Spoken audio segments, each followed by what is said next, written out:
On a night of torrential rain, at the Black Society's headquarters, the signboard was lashed by wind and rain. A lone figure halted, towering before the main gate. A bolt of lightning ripped across the sky, striking with an earth-shattering thunderclap. Inside, dozens of men stood on guard, clutching all kinds of deadly weapons, radiating a chilling, murderous aura. One man gnashed his teeth in fury. The crowd roared wildly and ferociously. "It's him! The unnamed swordsman has arrived, kill him." The mob surged forward like starving tigers. They came crashing in from all directions, desperate to swallow their opponent. Bong Su still stood there, his gaunt, calm demeanor terrifying. He gently placed his hand on the cold sword hilt. With a single sword stroke, instantly staining the air red with the tang of blood and biting wind. Fresh blood gushed from a warrior, splattering and dyeing the area red. The corner of Bong Su's mouth curled into a cold smile beneath the brim of his hat that hid half his face. The other assassins continued to storm forward madly, their footsteps smashing the rain into deadly shards. They quickly formed a dense wall of bodies, surrounding him in the center. Bong Su decisively planted his feet to gain momentum, sending rain splashing everywhere. He swung his sword in a sharp crescent, fresh blood spraying forth. Their entire sturdy defensive line was wiped out by him in an instant. Bong Su skillfully twirled the sword in his hand. The wind screamed horribly, the blade coldly taking lives one by one amid the torrential rain. He continued like that, sweeping through the place alone. A burly butcher-sized man lurked behind, preparing to strike sneakily. He sneered with smug satisfaction, "Got you now, kid." Just as the sharp spear tip neared Bong Su's bare back, a violent surge of force shot out, slamming straight into the man's chest. His face was splattered with blood. He was horrified and astonished. How could an attack come from behind? Bong Su's cold gaze glanced over, as if looking at a corpse. The rain grew heavier and heavier, pouring down like the heavens were dumping buckets on the world. The ground was now strewn with corpses and broken swords and spears. Around where he stood, enemies died in droves. The torrential rain seemed to try to wash away the metallic stench. Deep inside the courtyard, under the hazy eaves, an old man sat in silence. The man's hunchback looked thoroughly aged. The outer robe was embroidered with the sinister coiling symbol of the spirit serpent. The old man quietly bowed his head, expression unreadable. He already knew his life had reached its end. Then he slowly left the sheltered eaves. Bong Su stepped in coldly. The old, wrinkled face stared at him, without emotion, from directly opposite. The old man guessed Bong Su's background. "So you're that unnamed swordsman, huh?" He was silent, his expression cold. The old man sneered, "A righteous swordsman, yet so secretive." He replied, "Because I'm not a swordsman." The old man, surprised, "Not a swordsman? Then why do you go around slaughtering members of the Black Society?" Bong Su repeated, "Precisely because I'm not a swordsman." The old man seemed to realize something. He burst out a helpless laugh. "So it turns out they were all deceived by you." Bong Su confidently, "I didn't trick anyone. People just like to believe what they want." The old man softly praised, "Truly an interesting youngster." The old man slowly lifted his sword, then calmly said, "Even if today I must step into the netherworld, I think I have no regrets. Whether you call yourself the unnamed swordsman or anything else, you came here ultimately to kill this old man." Bong Su silently gripped his sword, a dense, murderous aura chilling as he turned. The deathly aura from the old man likewise began to spread in opposition. The two prepared to enter a fateful life-or-death duel. Heavy raindrops plopped onto the cold ground. Tiny droplets splashed onto Bong Su's impassive face. At the moment he was about to swing his sword, the old man assumed an identical stance with not a hint of slack. Outside this small courtyard, it seemed oddly peaceful. Only the sound of a lone traveler's footsteps crushing the shattered rain was heard. Bong Su's sword still dripped the warm blood of his foes. He stepped out of the main gate after the carnage had begun to subside. The rain poured down as if trying to wash every trace of fresh blood from Bong Su's body. A heavenly thunderbolt suddenly descended from above, dazzling the pitch-black air. The light revealed his bloodthirsty, cold face.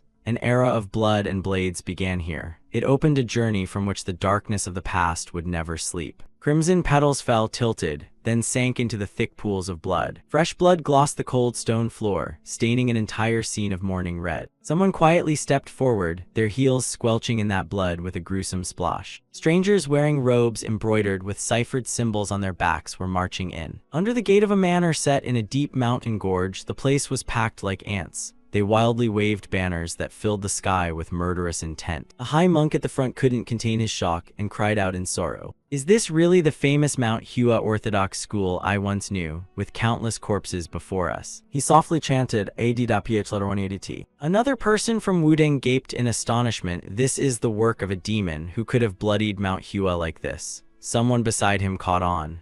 Wait, someone's coming. A figure somber and cold was slowly approaching, each step painfully awkward as he shuffled forward. His back hunched as if bearing a 1,000-pound burden, head bowed in grief, his dry mouth uttering a few broken, bitter words. Manhwa has been annihilated. Many couldn't help but be shocked when they clearly saw the other's face.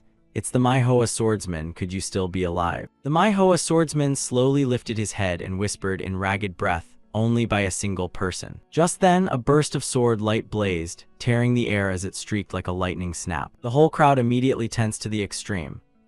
He's here attacking, stop him at once. In that sudden, unmanageable moment, fresh blood spurted everywhere, dyeing everything red. Body parts were severed by the sword's path, scattering in the void. A frenzied wave of killing intent surged toward them like a brutal tide. A dense dust cloud rose, making the old man's vision difficult and hazy. Amid the illusion, the manhwa swordsman's cold body was cleaved in two by a single sword stroke. Black Eternity's face changed drastically as he roared, "You bastard, show your true form now." No sooner had he finished speaking than footsteps sounded, and in that person's hand he calmly carried a severed head still spurting fresh blood to the ground. The names that Bongsu ticked off included Shail and Wudang. His gaze flicked to the Qingcheng group. Namga. You lot you're gathered in force, huh? Black Eternity, provoked by that tone, fell silent. Who are you? Why did you cause this massacre? His words were nonchalant, as if he were out for a stroll today. I came because I heard Manhwa was the strongest. The thing in Bongsu's hand was thrown forward. The head tumbled across the ground. The murderous aura radiating from him made it clear the rumors were unreliable. They suspiciously asked one another, that person, isn't he the Manhwa chief? The cold tip of the sword, steeped in the breath of death, pointed toward them. Bongsu, excited, you came in such a pack. You must be stronger than Manhwa, right? Black Eternity could not restrain himself. He bellowed. Everyone assemble.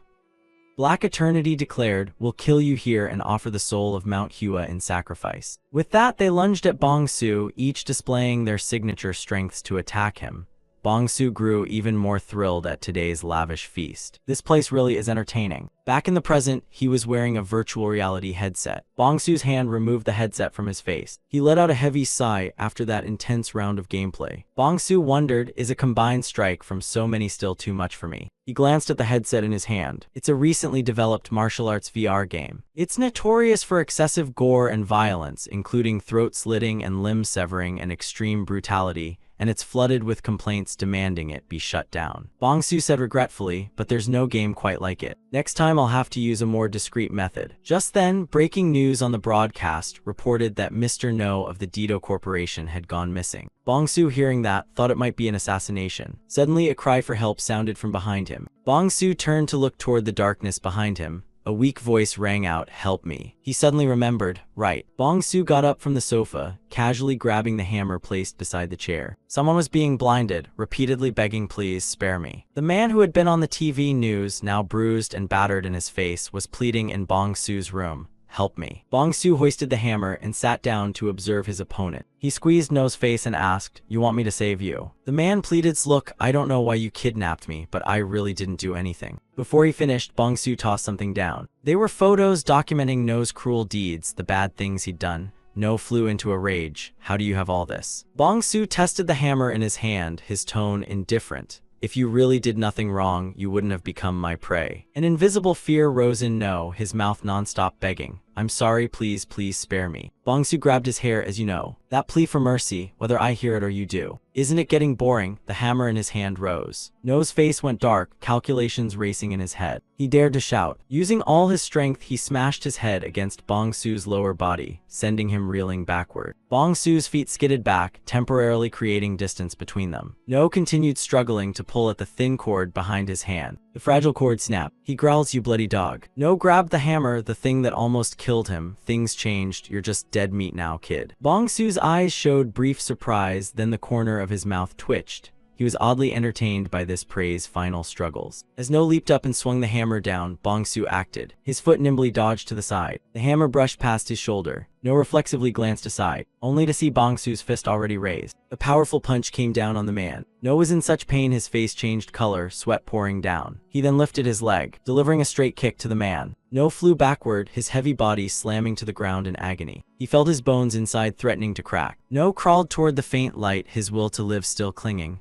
Get away from me. I don't want to die, I don't want to die. Most humans are herbivores. Among the minority who are carnivores, they attack, hunt, and swallow those weaker than themselves. When he opened the door toward the light, a chill swept in. What lay before No was enough to make him want to erase his memories, mummies tightly wrapped in cloth. To Bong-su, he was a hunter of those carnivorous beasts, while the man stood frozen at the sight. Bong-su strolled up from behind, his eyes flashing with cruelty. He was a hunter. No still spat out defiance. I told you, stay away from me, stay back. Don't come near me, you son of a bitch. After that shout, the door was suddenly shoved open. The police arrived in time, their footsteps pounding loudly. The officers ordered them to freeze. The lead officer called out Bong-su's name. He flashed his badge on suspicion of kidnapping, illegal detention, and murder, officially declaring Bong-su under arrest. Bong-su hadn't expected his fun to be interrupted. He wondered how the police had tracked this place down. An officer fired a warning shot. In a commanding voice he said, "Freeze, you bastard, this is real ammo." A hole appeared in the wall behind Bong-su, smoke billowing from within. He alone faced a large contingent of police. Suddenly Bong-su found the scene oddly familiar. He recalled facing the masters of many sects in the game. This situation really did feel familiar. Bong-su gave a bewildering smile and said, "Do you know? No's crimes have been made public. This guy has killed a total of 6 women. He tortured them, even took photos while toying with them before killing them. The bodies beside him are of the same sort. Most of them are murderers. These people are vermin. They're carnivorous beasts hunting ordinary civilians. And I'm just a hunter who happened to catch one. Understand? The one you should be shooting isn't me but this bastard." An officer lit a cigarette, gun still trained on Bong-su, speaking nonchalantly. "Oh really? But what am I supposed to do? All I see is a sick killer who kidnaps and murders people." Faced with that accusation, Bong-su fell silent. He laughed loudly. "I think so too, chatting with the police won't do shit." Bong-su tightened his grip on the hammer in his hand. The police, realizing he'd lost his wits and fearing a desperate act, shouted, "Stop." Bong-su swung the hammer in a beautiful arc. In an instant, fresh blood gushed after the strike, just as a bullet was fired at him. As life and death closed in, Bong-su had only one wish: if he could be reborn. He hoped it would be in a world overflowing with monsters so he could slaughter to his heart's content. What he thought of was a world like the game, a martial world. As the bullet sped in and struck Bong-su, time and space were reconstituted. His image gradually blurred in a wash of blue light. Bong-su jolted awake, coughing and spluttering. He sat bolt upright, breath ragged. Bong-su panicked. He's alive, but he was clearly shot. Suddenly, a man in traditional attire stepped in. Dong-o asked in surprise, "I was sure I was dead, but you're still alive." Seeing the other's clothes, Bong-su's eyes widened in astonishment. When the man saw him silent, he barked, "You damn pauper." Dong-o grabbed Bong-su by the collar. He demanded, "Do you know how hard I had to work to drag your ruined corpse back from the market?" His fist hovered in front of him. "You piece of trash, should I just finish you off?" He tossed him into a straw stall. "Come back tomorrow, by then you'll be dead for sure." Even now Bong-su couldn't grasp what was happening. His hand brushed against a large stone behind him. Bong-su wasn't one to stay quiet and endure. He'd even died for that once, so he got up. He swallowed his anger at the throw, but his body reacted oddly, like an electric shock. Bong-su fell down in pain. "Damn it, my body." He glanced at his emaciated arm, thin as a stick, blue veins standing out. Bong-su's face went pale. His hand instinctively roamed over his body. Bong-su's body looked like a walking skeleton, and he realized this body wasn't his. He touched a still aching wound at his waist. What on earth were these wounds? Only now did he notice the scene outside, with its ancient architecture. And once again, Bong-su was shocked. He felt this place was familiar. He knew it, its name was. Bong-su sat dumbfounded at the doorway. Murim right. Moonlight poured down on his gaunt body. Bong-su raised a hand to his face and collapsed to the ground. 2 hot tears welled up. Only then did Bong-su staggeringly realize his wish had come true. A bell rang. "Player Bong-su, welcome to Murim Online, the world of the strongest." A wish granted, he broke into a wide, foolish grin. Bong-su began to inherit the memories of So-sam, the body's owner. So-sam worked at the horse stables. The horse snorted. So-sam was using a rake to comb the dry hay, when someone kicked open the stable door shouting, "So-sam." He turned to greet Lord Mackel. The man, pinching his nose in disgust, said, "Come with me now, I have work for you. Smells like horse shit everywhere." So-sam worried, "Right now, my lord, I haven't finished cleaning. Once I finish the stable." Mackel's hand squeezed his face hard. He asked coldly, "Do I look like I care about you that much? The Danri clan treats an orphan child like you as if you live and sleep here. Seems you've forgotten your place, have you? You're just a slave, understand?" Despite that contempt, So-sam remained calm. Outside at a weapons shop, seeing Dong-o bring him over. Old Su was surprised. "Where's Mackel? Why are you alone, Dong-o?" He forced a laugh and explained, "You know how it is, old man. Brother Mackel went off to the Bungyang Tavern again today with Ying Ying. To drink, that's all." Old Su interrupted, that doesn't matter, but is it just the two of you coming? He pointed toward the pile of swords. It's hard to move all of that with only 2 people. Dong-o laughed and brought up So Sam, can't you see him? We have a beast. A one-punch straight kind of guy, beast of burden here gets the job done. Seeing So Sam collapse, Dong-o reminded, brothers, why is So Sam still lying there? Get up and move this pile of weapons. He clapped his hands together. Right. Come to think of it, I have plans at the Bungyang Tavern's death hall today too. My bad. Looks like our brother So Sam has to work extra today. I'll be off, good luck. Old Su stared blankly at the scene, knowing he couldn't help, a trace of remorse showing in his eyes. So Sam hoisted an entire sack of swords onto his small back, struggling step by step as sword tips pierced the sack. As was inevitable, the sack tore, the swords began to spill, and finally the whole sack fell apart. So Sam silently gathered the scattered swords, wrapped them with the outer cloth, and dragged them with all his might. He worked until dusk fell. That diligent effort pleased Old Su greatly. Good job, kid, but why don't you take a break? He worried, your face looks terrible, like you're about to die. Exhausted, So Sam still replied stiffly, I'm fine, sir. But after that stubborn reply, his shoulders began to slump. A voice called in his ear, So Sam, you feel so cold. With his eyes squeezed shut, he heard a question echo inside his head. Do you really want to prolong this miserable life like a worm? Just then someone approached. So Sam regained a bit of awareness and opened his eyes to look. Du Ryong, looking like a murderous ogre, stood blocking him and asked, what are you doing? Get out of the way. Knowing he was too small and weak, he could only say, I'm sorry, sir. But apologies don't change the way the big fish eat the little fish. A fist shot straight into So Sam's face. When he was flung away like a small toy, he wondered where it all went wrong. Was it when my whole family died in the storm and I was the only survivor? Or when I knocked on the Danri clan's door just to get by? The next punch came down, and he kept wrestling with the question. Or maybe it was when he fell to the ground mumbling he was cold. Around So Sam the world sank into darkness and a voice cried out, help. Bong-su had already received his memories. His eyes gradually opened, his body still aching. Bong-su diligently worked in the horse stables. He stared at himself in the trough. So Sam, that's the name of this child. Bong-su pushed up on the wash basin and stood up. He lifted his head to survey the place. Bong-su realized this appeared to be the horse stable from his memories. So the real So Sam had been beaten to death, and I'd taken over this body. He caught sight of something odd beside him. Bong-su was surprised to see an information board. Wait, what's this? It displayed, welcome to Murim Online, the world of the truly strong. Bong-su realized, could this be the status panel of Murim Online? Outside, Mako was holding a bowl. Inside was only horse dung. He was annoyed, why am I always stuck doing this damn job? In this whole Danri clan, am I the only one who knows how to clean horse shit? Mako thought to himself that if he was done, he should just go straight home. Seeing the person before him, Mako felt unlucky. Why did he have to clash with Du Ryong? That guy's a lunatic. I even sent Dong-o with him as backup. And yet, he swore in anger, damn it, why does a great man like me have to clean up for a retard? Or should I just kill the bastard myself? That thought made Makel's expression turn cold. He pressed his lips together. No, it's too risky. If I'm exposed, my head will roll first. He kicked open the stable door and strode in, hurling the bowl of dung at Bong-su.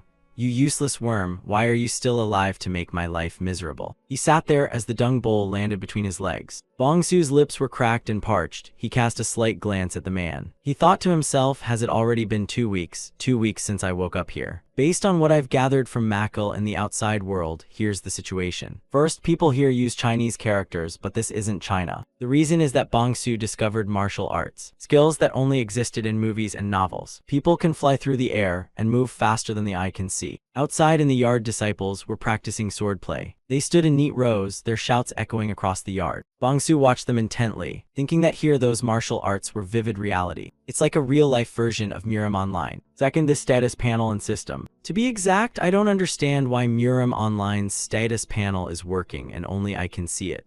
At first, because of that window and the martial arts, I thought this was just a game. But this is definitely reality. He glanced at Makel, who pursed his lips coldly, and realized every person here has their own feelings. They're alive and they're moving. So then what am I? A human being or a player? As Bong-su pondered, laughter rang out. Dong-o stood at the door and laughed. Look at you, brother, so Sam's living the life, huh? While others were beaten and punished for some idiot keeping you waiting, weren't you, you brat? At that question, he remained sitting still. Dong-o was surprised to see Bong-su walk up in front of him. The bowl of horse dung in his hand was raised, stinking. As he was still shouting, look at this guy, he tightened his fist and tipped the bowl up. Dong-o growled, "I'm talking to you, bastard, I'll kill you." A murderous gleam flashed in his eyes. The bowl was crushed. Bong-su grabbed a shard and suddenly shoved it into Dong-o. A red glint shone indifferently in Bong-su's eyes as he looked at him, while Dong-o clutched his bleeding neck. He repeated, "Dong-o, the child you once knew." His eyes rolled back, veins of blood showing. Bong-su drove in another thrust. He had been dead long ago. Dong-o began to feel dizzy. He still held his throat, moaning. The sharp shard in his hand gleamed.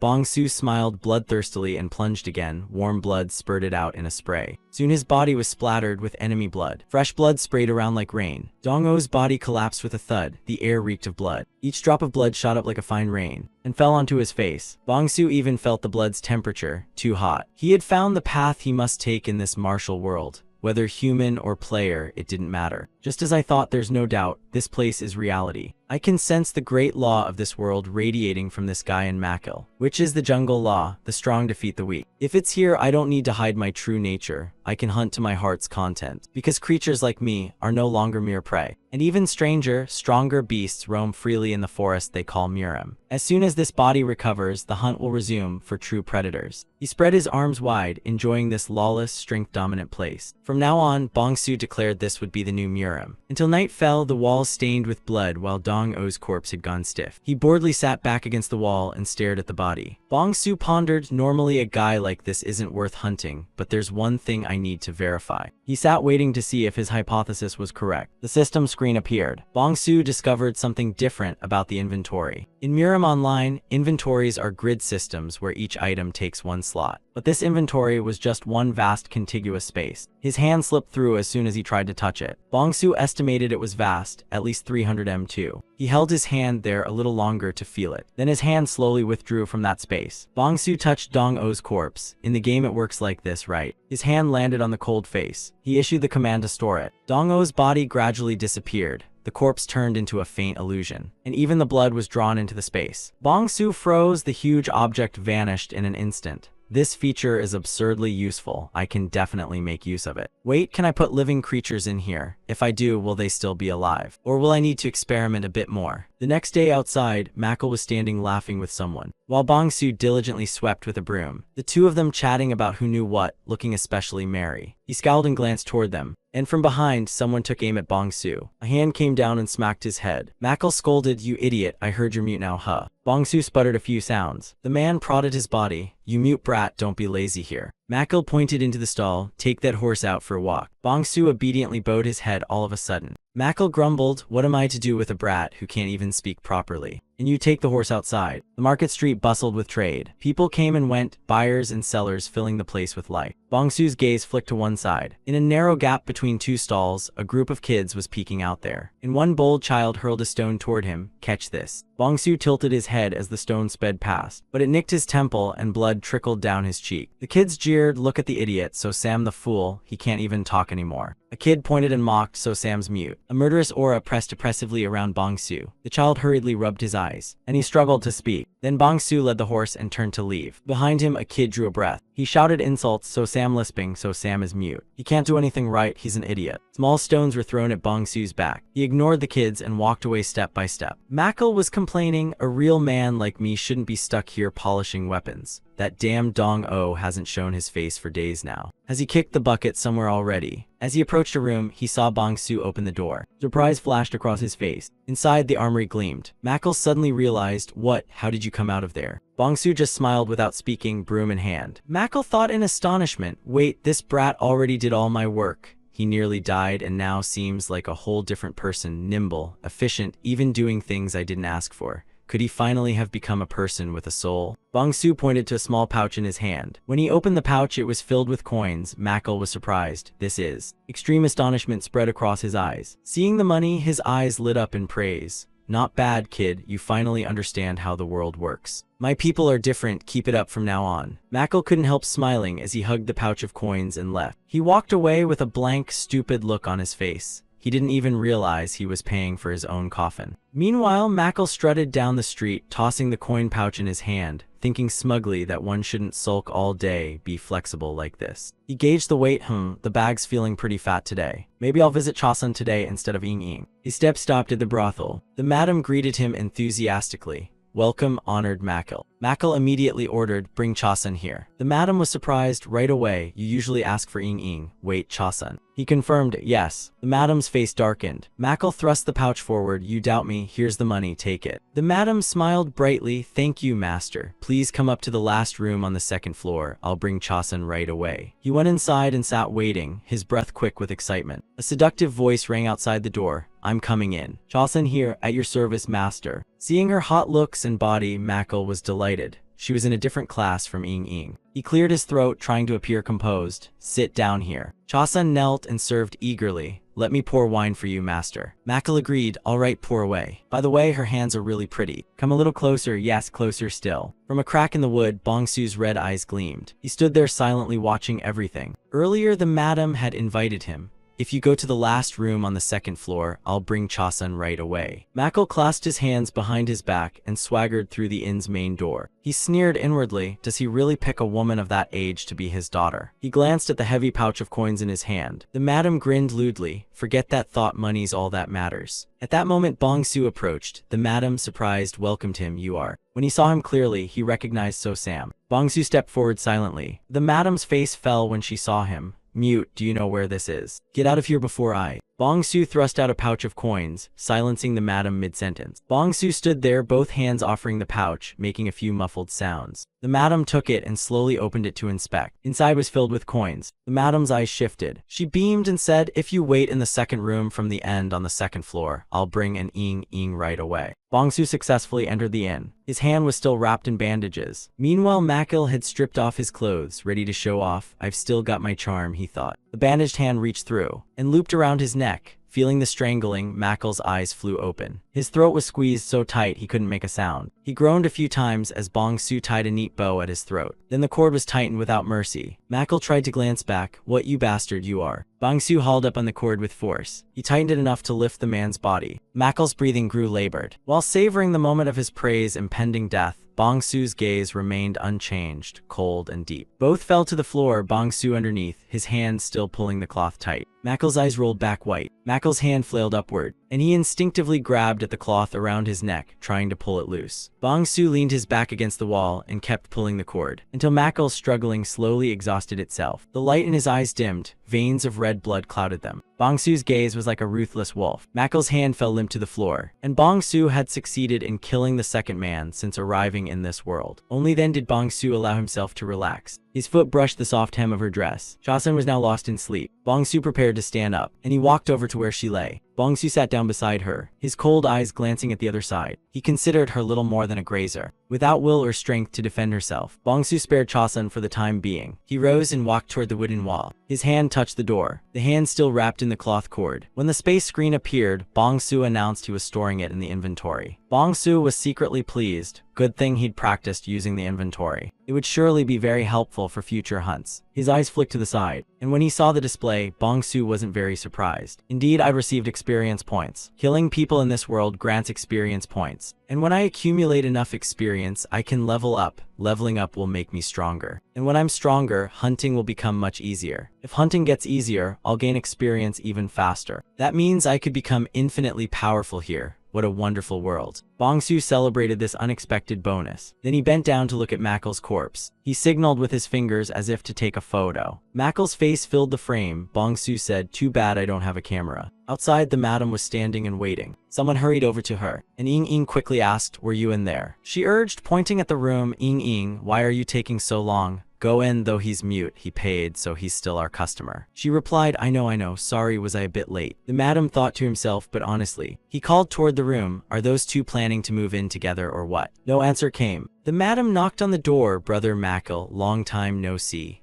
Chasun, come out, does someone else need the room? Maybe you should rest a bit. Inside it was still silent. The madam grew annoyed. Do these two really dare ignore me? He took a breath and shouted, this Makal fellow. A piercing scream rang out from inside. The madam rushed to open the door. What's going on? Chasun, wrapped in a blanket, stared wide-eyed at what lay before her. Even the madam was shocked, her eyes bulging. He quickly stepped back. A pair of feet dangled in midair. Makal's body swung from the beam. The madam stammered, calling Makal. Anhul in the north has the Huel River, with the Yangtze running through it, forming a vast plain. This land has long been famed for its fertile soil and abundant rivers, with thriving trade. However, where money gathers, thieves and scoundrels follow. When bandits and wicked sects ran rampant, many stood up to eliminate them. And many clans and sects devoted to upholding righteous justice were founded in Anhul. Among them, the most prominent are the Namgong clan, one of the 5 great families of the Central Plains and the strongest sect in Anhul alongside the Danri clan. Although the Danri clan couldn't match the Namgong clan, they possessed an elite fighting force called the Xian Thien Sword Corps and an intelligence and enforcement group, the Black Fang Squad.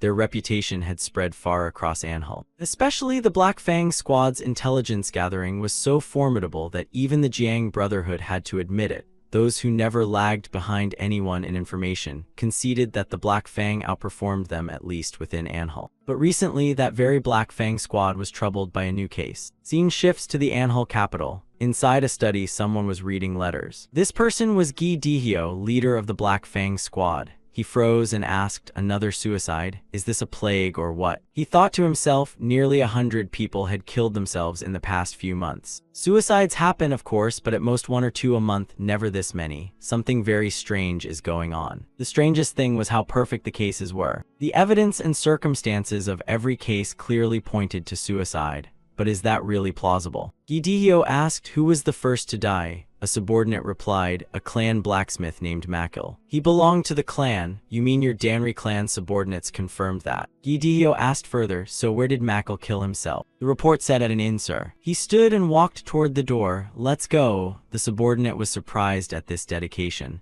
Sir, the captain needn't go in person. Gi Dihyo insisted, no, I must see with my own eyes. They went to that inn. He stopped before the room and asked, is it this room? The madam bowed respectfully and confirmed. Yes, my men in Chosun found Makil swinging from the beam in this room. Gi Dihyo glanced around, analyzing inwardly. If this suicide epidemic is actually a string of assassinations, then how did the killer enter this room to kill Makil? He ordered them to open the door and enter. They advanced step by step. Gi Dihyo was very careful. He stopped before a wooden wall. I've searched every nook and cranny. There's no way the killer could have infiltrated without being noticed. His hand touched it. If so, the only possibility left is right here. Gi Dihyo noticed the seam between 2 planks. His eyes showed curiosity and thought. When he pressed the boards, Gi Dihyo confirmed to himself that if those planks were removed, one could come and go freely. The problem was those planks had never been moved. He ordered, tell me, is there a way to remove these planks without taking off the roof? The madam reported, no, of course not.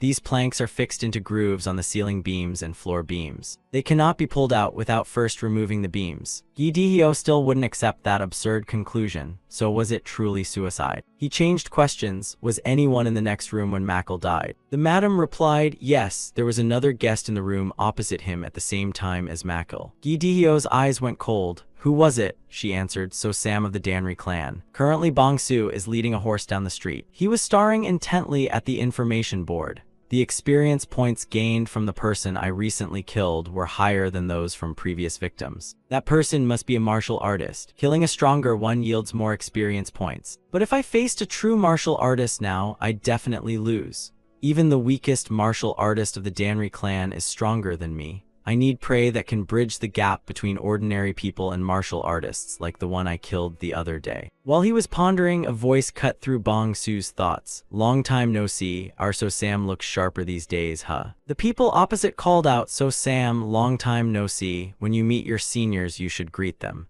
Big brother, did he really just ignore us? One of them interrupted. Hey, how could our So Sam do that? Bong-su eyed them suspiciously, street thugs from the corners of town. Even if So Sam was useless, he's still of the clan. Surely he didn't live his whole life to be bullied by scum like these. A shout rang out, you really dare ignore us. Looks like we need a private talk with So Sam then. They grabbed Bong-su by the hair and dragged him toward the narrow alley. Meanwhile, he wondered, could I just kill them all here and pass it off as a suicide spree? If I stuffed the bodies into the inventory and dumped them elsewhere, maybe it'd work, but making a scene here risks being discovered. Besides, killing all of them wouldn't grant many experience points. Better to take some hits for now and deal with it later. A fist landed on his body. Haven't seen him in a while and he's put on some meat. Must be enjoying good meals, huh? A shout came from the alley entrance. Stop hands. I told you to invite him over properly. Yongpao called out in surprise for Jang-ho, big brother. Bong-su paid attention to that name. Jang-ho. He stroked Bong-su's horse. Nice horse. Our dark society's leader is a great horse lover, so I was thinking of offering this horse to him as a gift. Jang-ho glanced at him. What do you think? A calculating smile played on his lips. Bong-su wasn't stupid, his murderous intent was obvious. He'd intended to kill me for the horse, but he picked the wrong prey. Jang-ho saw Bong-su's prolonged silence and threatened, "You seem to be plotting something, but I won't ask twice." Bong-su replied, "Then just kill me, no need to ask twice." Yong-pao was shocked. "You can talk." He touched the man in front of him, then activated the inventory. A dagger shot out. It plunged straight into Jang-ho. Even then he couldn't believe it. What? He had been stabbed by a small sword. A dazzling light radiated into the air, lighting up the whole alley. Yong-pao stammered, "Chains are iron." The system displayed Murim online. "Congratulations, you have leveled up from LV1 to LV2. Panic flashed in his eyes, because Bong-su stood there like a dangerously living present. Yong-pao screamed in panic. "Demon, it's a demon, run, kill it, everyone get up. Kill that demon for me." Yong-pao gaped and blurted, "What?" Before everyone's eyes he was swallowed, vanished from the narrow alley. He panicked and bolted toward the alley entrance, constantly asking himself, "What the hell is this?" His hands flailed in the air as the distance to the alley head kept stretching away. Yong-pao cried in despair, "Save me." A powerful pull yanked him backward. Yong-pao tried to hold onto the ground, but his body kept sliding. He despaired, "This can't be happening. Am I really going to die here? You were always a lowly, useless thing. You were nothing more than a walking rice jar, only able to grin like an idiot when we beat you and extorted your money." Bong-su stepped up beside him. Yong-pao grew even more terrified. "I'm just trying to make a little money like always. That's all I do." He brought a foot down. Then Bong-su grabbed the back of the man's neck. Dragged, skidding on the ground, Yong-pao cursed inwardly. "Damn, I never thought I'd die at the hands of a half-baked demon like you." As night fell, everything went pitch black around him, and his vision blurred. Then gradually came back into focus. Yong-pao sat bolt upright. Bong-su turned and asked, "You're awake?" He stammered, "A demon." Seeing him approach, Yong-pao pressed his lips together and held his breath. The cold blade's edge pressed against his cheek. Bong-su interrogated, "The guy who acted all high and mighty and died first, who was he?" He replied, "You mean Jang-ho." "You confirm it was Jang-ho? What did he say then?" Yong-pao got the hint. Black Snake Society, the Black Snake Society itself. They are one of the underworld factions that control the alleys of Bingyang.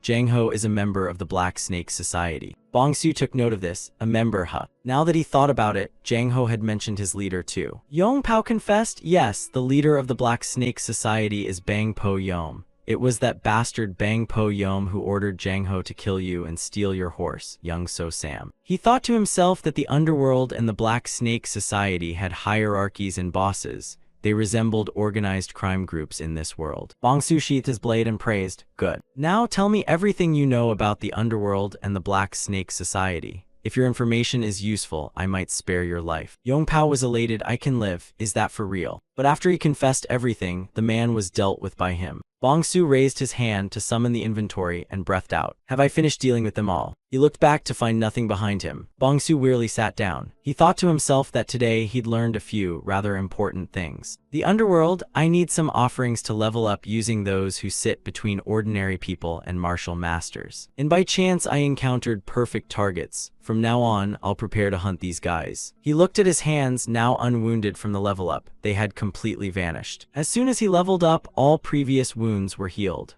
The scars on his hands and every injury on his body had disappeared without a trace. Would this work if my heart or brain were damaged, I wonder? If I'm about to level up, I could take a bit of a risk. And that beam of light too, the light enveloped a person during a level up. It's a vulnerability of leveling. It looks flashy, but also easily attracts unwanted attention. It must be hidden. Likewise, using the inventory to kill, I can't let anyone see that. A predator hiding among prey must look completely ordinary. When you look most like everyone else and can't be singled out, that's when you become the ultimate predator. I should only level up after the hunt is over, or when I'm alone with the prey. Bong-su stood up, ready to leave the alley. His hand gripped the horse's reins. Bong-su thought that if Jang-ho had been a bit more careful or stronger, he might have been in big trouble. His silent camouflage likely wouldn't have been enough. Bong-su melted into the bustling streets, telling himself he needed to grow powerful fast without being noticed. By killing more and hunting stronger beasts. Yes, that's exactly what I'm thinking. He was stopped while walking. "You are So-sam." He looked at the man in surprise. Gi-dihyo struck first, asking, "Are you the one who killed Makil?" His hand on his shoulder concealed a surge of strength. A notification popped up. The system has encountered a critical error. A critical error appeared in the Murim online system. Continuing the game will be difficult, but still possible. Sitting in the stable, he thought the error window popped up right after he hit level 2. The cause must be him. I probably shouldn't exist in this world. Even with a companion system, it's obvious this would cause some anomalies. Thinking this, Bongsu formed a hypothesis. But is my presence here the biggest critical error? There's no reason to stop now. Continuing the game will be difficult, but still possible. The strength stats on the screen now displayed as bars. He was surprised to see this, nodding inwardly that stats that were question marks before had turned into meters. Is it due to the critical error? Maybe because reality can't be perfectly quantified like in a game. Bongsu pressed the skill button. The screen flipped to a new page. A host of information appeared. Reading it, he muttered, "Parry fist." These are all ordinary passive skills common to every character in Murim Online. But this skill, Spirit Eye, I've never seen this skill before. There's no separate description at all. What kind of skill is this exactly? The system displays activation conditions met. Spirit Eye is auto-activating. An enemy at least 10 levels higher than you is within a 20 m radius. When the countdown began, Bongsu sprang to his feet. Is this some kind of early warning from the system? He stepped toward the door. When the countdown reached 13 seconds, Bongsu stopped near the door. His fist clenched tighter. The door flung open into a shaft of light. Bongsu thought to himself that it probably wasn't an enemy. Not many brave fools would dare invade the Danri clan. And even if they did, an intruder wouldn't loiter around in broad daylight like this. That meant it had to be some sect leader or head of a household. He didn't know how big a 10-level gap truly was, but considering the effort and near-death experience it took to reach level 2, the difference had to be huge. How many carnivores must one kill to reach level 10,000s or tens of thousands? This person is as strong as all those beasts combined. Among the members of the Danri clan, the most likely candidate is. The door swung wide open. Gi Dihyo and his subordinate stood at the threshold. Bongsu stared at them with wide eyes. He came forward and stood before Bongsu. Placing a hand on Bongsu's shoulder, "You are so Sam." The hand pressed down with a little force. Gi Dihyo entered and immediately demanded,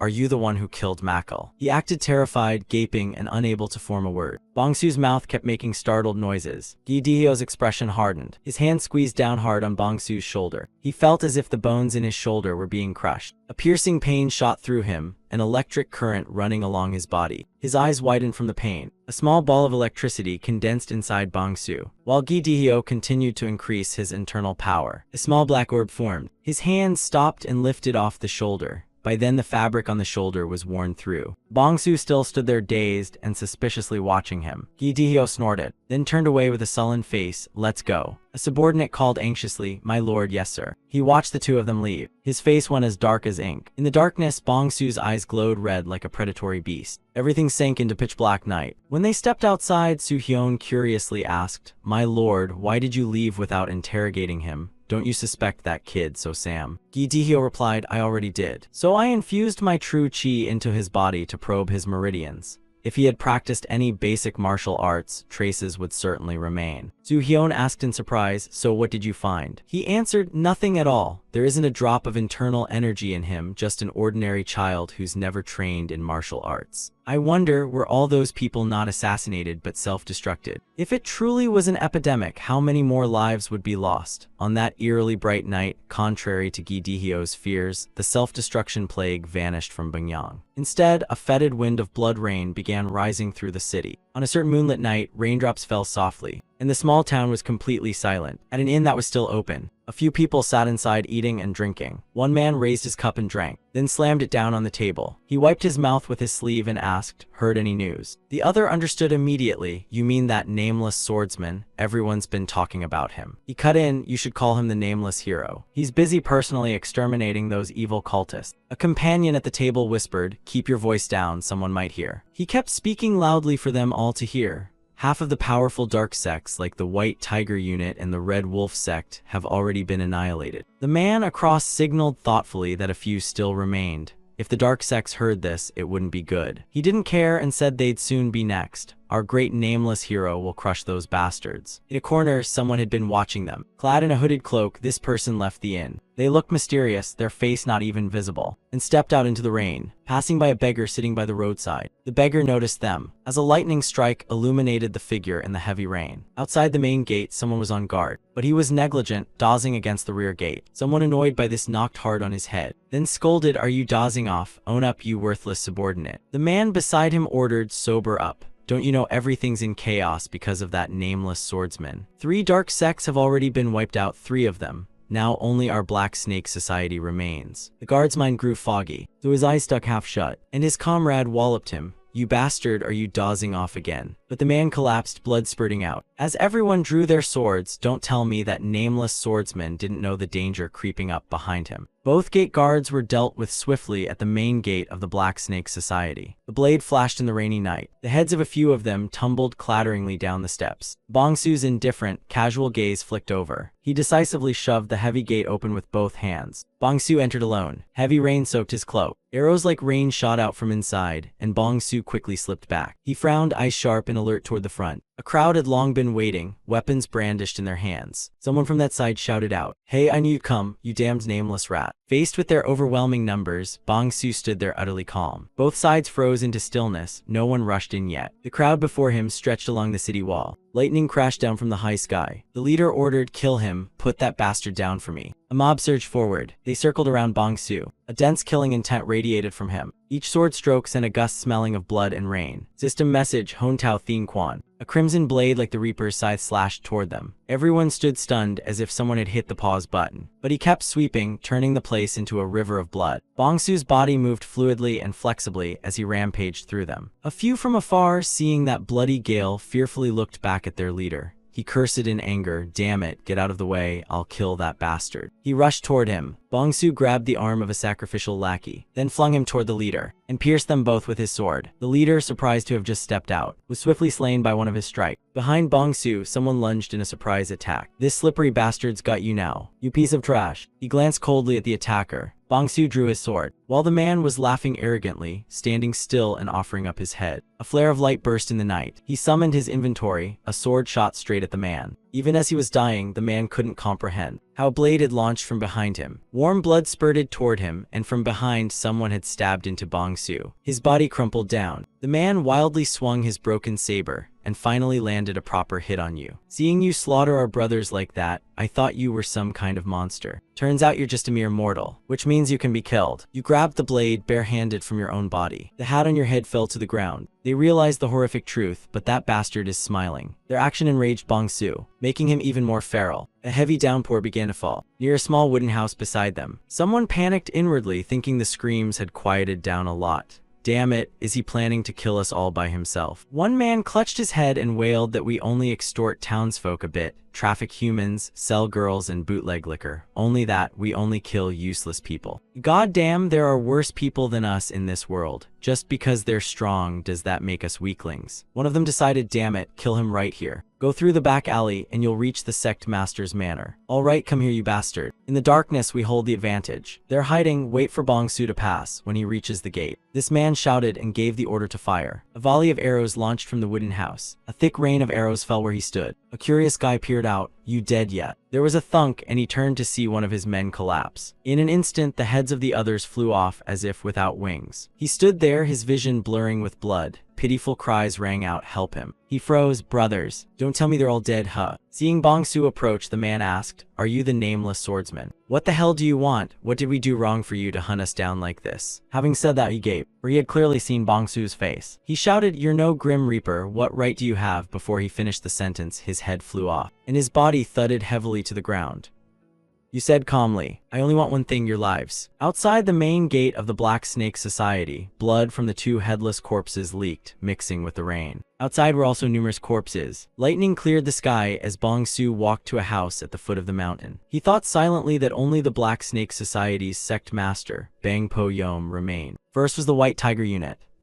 After killing Jang Ho and leveling up, I'm still too weak compared to them. Bongsu recalled. A bait, an ambush, and arson are the tactics I used to hunt. When the White Tiger unit's boss realized what was happening, more than half of the White Tiger unit had already died. During that time, the magistrate and the villagers gave me a nickname because of those killings, the Nameless Swordsman. After donning the guise of the Nameless Swordsman, purging the Black Society became even easier. When I killed the White Tiger unit's boss, my level was 5 and I received my first active skills. System update. Congratulations, you have learned a new skill. Lightness Art Tam Tai Sword Technique. Lightness Art Level 1, Proficiency 0% Body Technique that makes the body lighter. Current applicable level 0. Tam Tai Sword Technique, First Move Hon Tao Thien Quan Level 1, Proficiency 0%, a powerful horizontal slash, current applicable level 1. Bong Su rejoiced, at last I can face the Black Society head-on. By the time the kids started playing dress-up as the Nameless Swordsman, the Red Wolf had been wiped from the world, and the remnants of the Black Society left in Bingyang were reduced to only the Black Snake Society. It was still on a pouring rainy night. An old man sat under the eaves, wearing a robe on his back embroidered with a snake sigil full of sinister aura. This man was the sect leader of the Black Snake Society, Bang Po Yom. The stone path before the eaves stretched toward the gate. A lightning bolt struck, highlighting Bong Su's figure as he advanced inside. He removed his hat, letting the heavy rain pour over him. Po Yom lowered his head, cold rain streaming over his aged face. The old man asked, "Are you the Nameless Swordsman?" Bong Su stepped forward in silence, holding the sword stained with the blood of many villains. Po Yom continued, "Rumor says you're a great hero, so why do you dress in such a sinister, concealing way?" "You denied it, I'm not a great hero." The old man, surprised, "Not a great hero? Then why have you been slaughtering members of the Black Society?" Bong Su revealed, "Because I'm not a great hero." Po Yom was stunned at that. He helplessly burst into laughter.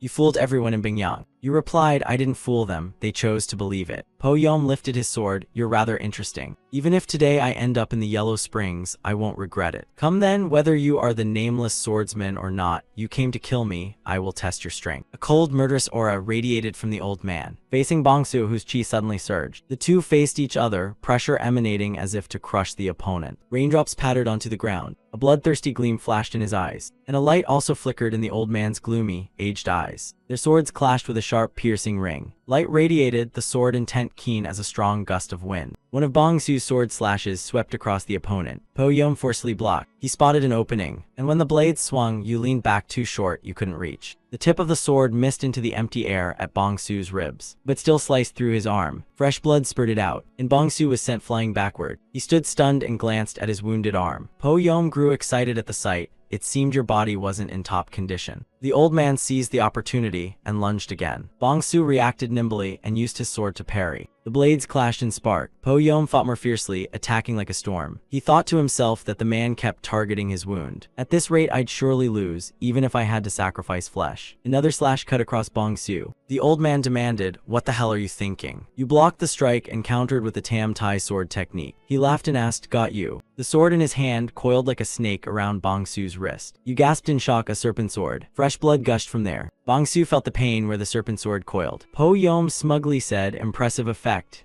Yes, it's the first time I've used the serpent sword." Bong Su gritted his teeth, trying not to cry out in pain. Horror showed in the old man's eyes when you suddenly appeared and closed in on him. A burst of blue light flared in the space, and then exploded. The shockwave spread around. In front of Bong Su was only thick dust. One of his arms had been severed. Suddenly, serpent swords filled the sky from all directions. Seeing this for the first time, Bong Su gaped in astonishment.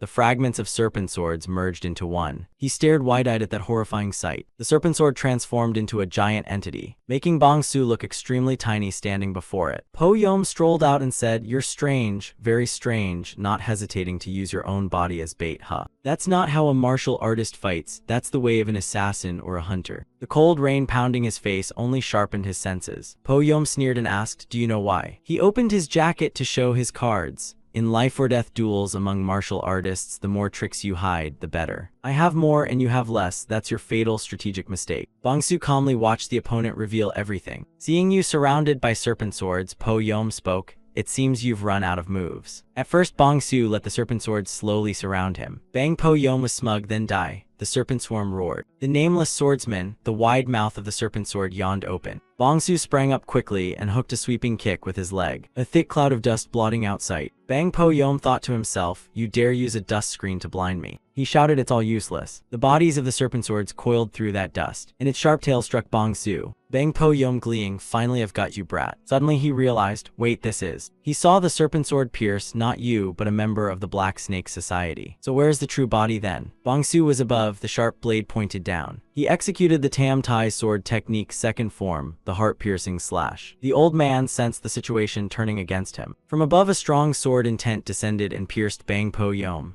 he spat blood, and a look of terror flashed in his eyes. Bong-su pressed the attack, driving the sword hard through. The old man's hand blocked the blade, his harsh gasp echoing. You were quite surprised had he used his hand in an instant to stop the blade and protect his heart. Bang Po-yom still had strength to resist. Not yet, it's not over. The sword transformed into a wending iron cord in midair. His other hand clamped onto your sword. He shouted, "Where do you think you can run? I will not let you escape." Bong-su then summoned his inventory, and corpses crawled out from inside. He exclaimed in shock, "What?" The fragments of those bodies blocked the sword's path. Bang Po-yom landed, his expression unreadable. He thought to himself, corpses suddenly appearing from nowhere to block my blade. Could he still be hiding other tricks up his sleeve? The ground was strewn with body fragments. The rain poured down and you were nowhere to be seen. Bang Po-yom shouted, "You cowardly rat, where did you run off to? I didn't expect you'd dare use corpses in combat, truly a madman." A random arrow suddenly flew in from nowhere. He used his sword to block it. Bang Po-yom lost his temper and barked, "Stop these disgusting tricks now." Another arrow shot in from the side. It whizzed past his head. Bang Po-yom froze, "Don't tell me in this situation." He saw the shape-shifting of a fierce beast and only then realized, am I the prey? Bang Po-yom me. Bang Po-yom staggered back as a wave of black chi surged forward. The old man grew more and more frantic.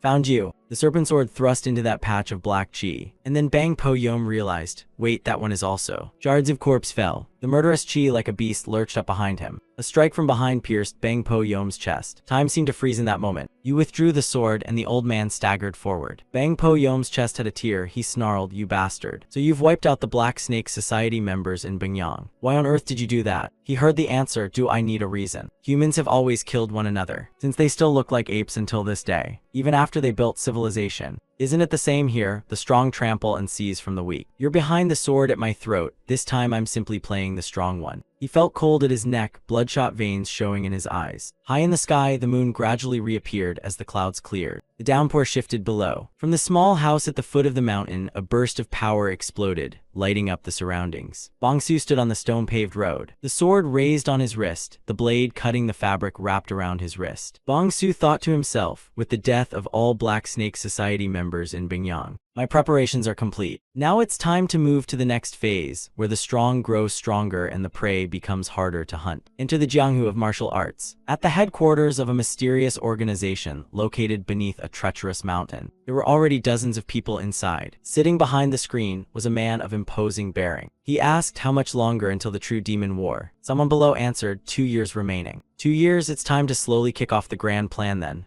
Guangwun. He stepped out with his subordinates. This man ordered the execution of the first plan. Guangwun issued a decree. A new day began. The sky was clear and blue. You led the horse doing the day's chores. On the street, people were gossiping. "Have you heard, Brother Hall?" The two chatted. The nameless swordsman finally wiped out the Black Snake Society.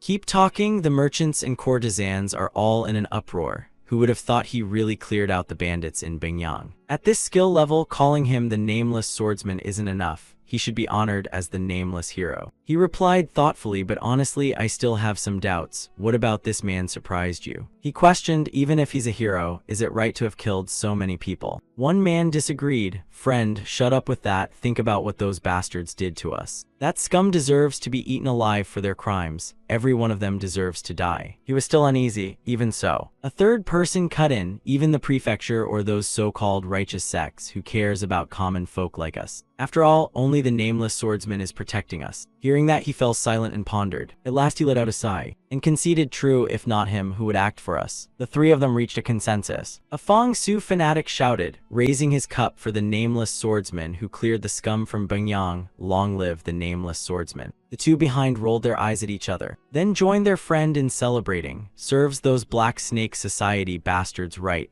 Long live the nameless swordsman. The townsfolk in the street shared in the joy. The festivities spread across the whole street. Bong-su led his horse, standing there, looking somber. He knew it might be time for him to leave this place. Night fell before Bong-su returned to the manor. He led the horse toward the stable. System notice, an enemy at least 10 levels higher than you is within 10 m. Seeing the warning, Bong-su stopped in his tracks. He looked toward the tightly closed door. Bong-su opened the door, and inside 2 people were waiting. Among them was Gi Dihyo. He thought to himself, Master Gi Dihyo and the man beside him were the Danri clan hosts. This was Danri Chenwu. Bong-su studied the opponent's aged face. He bowed down on his knees, wondering what they were doing here. Chenwu patted the horse's head. maybe it's time to say goodbye to you. Bongsu raised his head a little, sneaking a look. The old man took a few slow steps forward. Jinwoo revealed on the upcoming full moon night, the second young lady of the Namgong clan will be married. Gi Dihyo guessed, are you sure you want to give away your favorite horse, the head of the family? Confirmed, of course, so that one of my children can step into the Namgong clan. I could even do things far worse than that. He asked curiously, are we talking about a marriage alliance or a master-disciple ceremony? Jinwoo replied,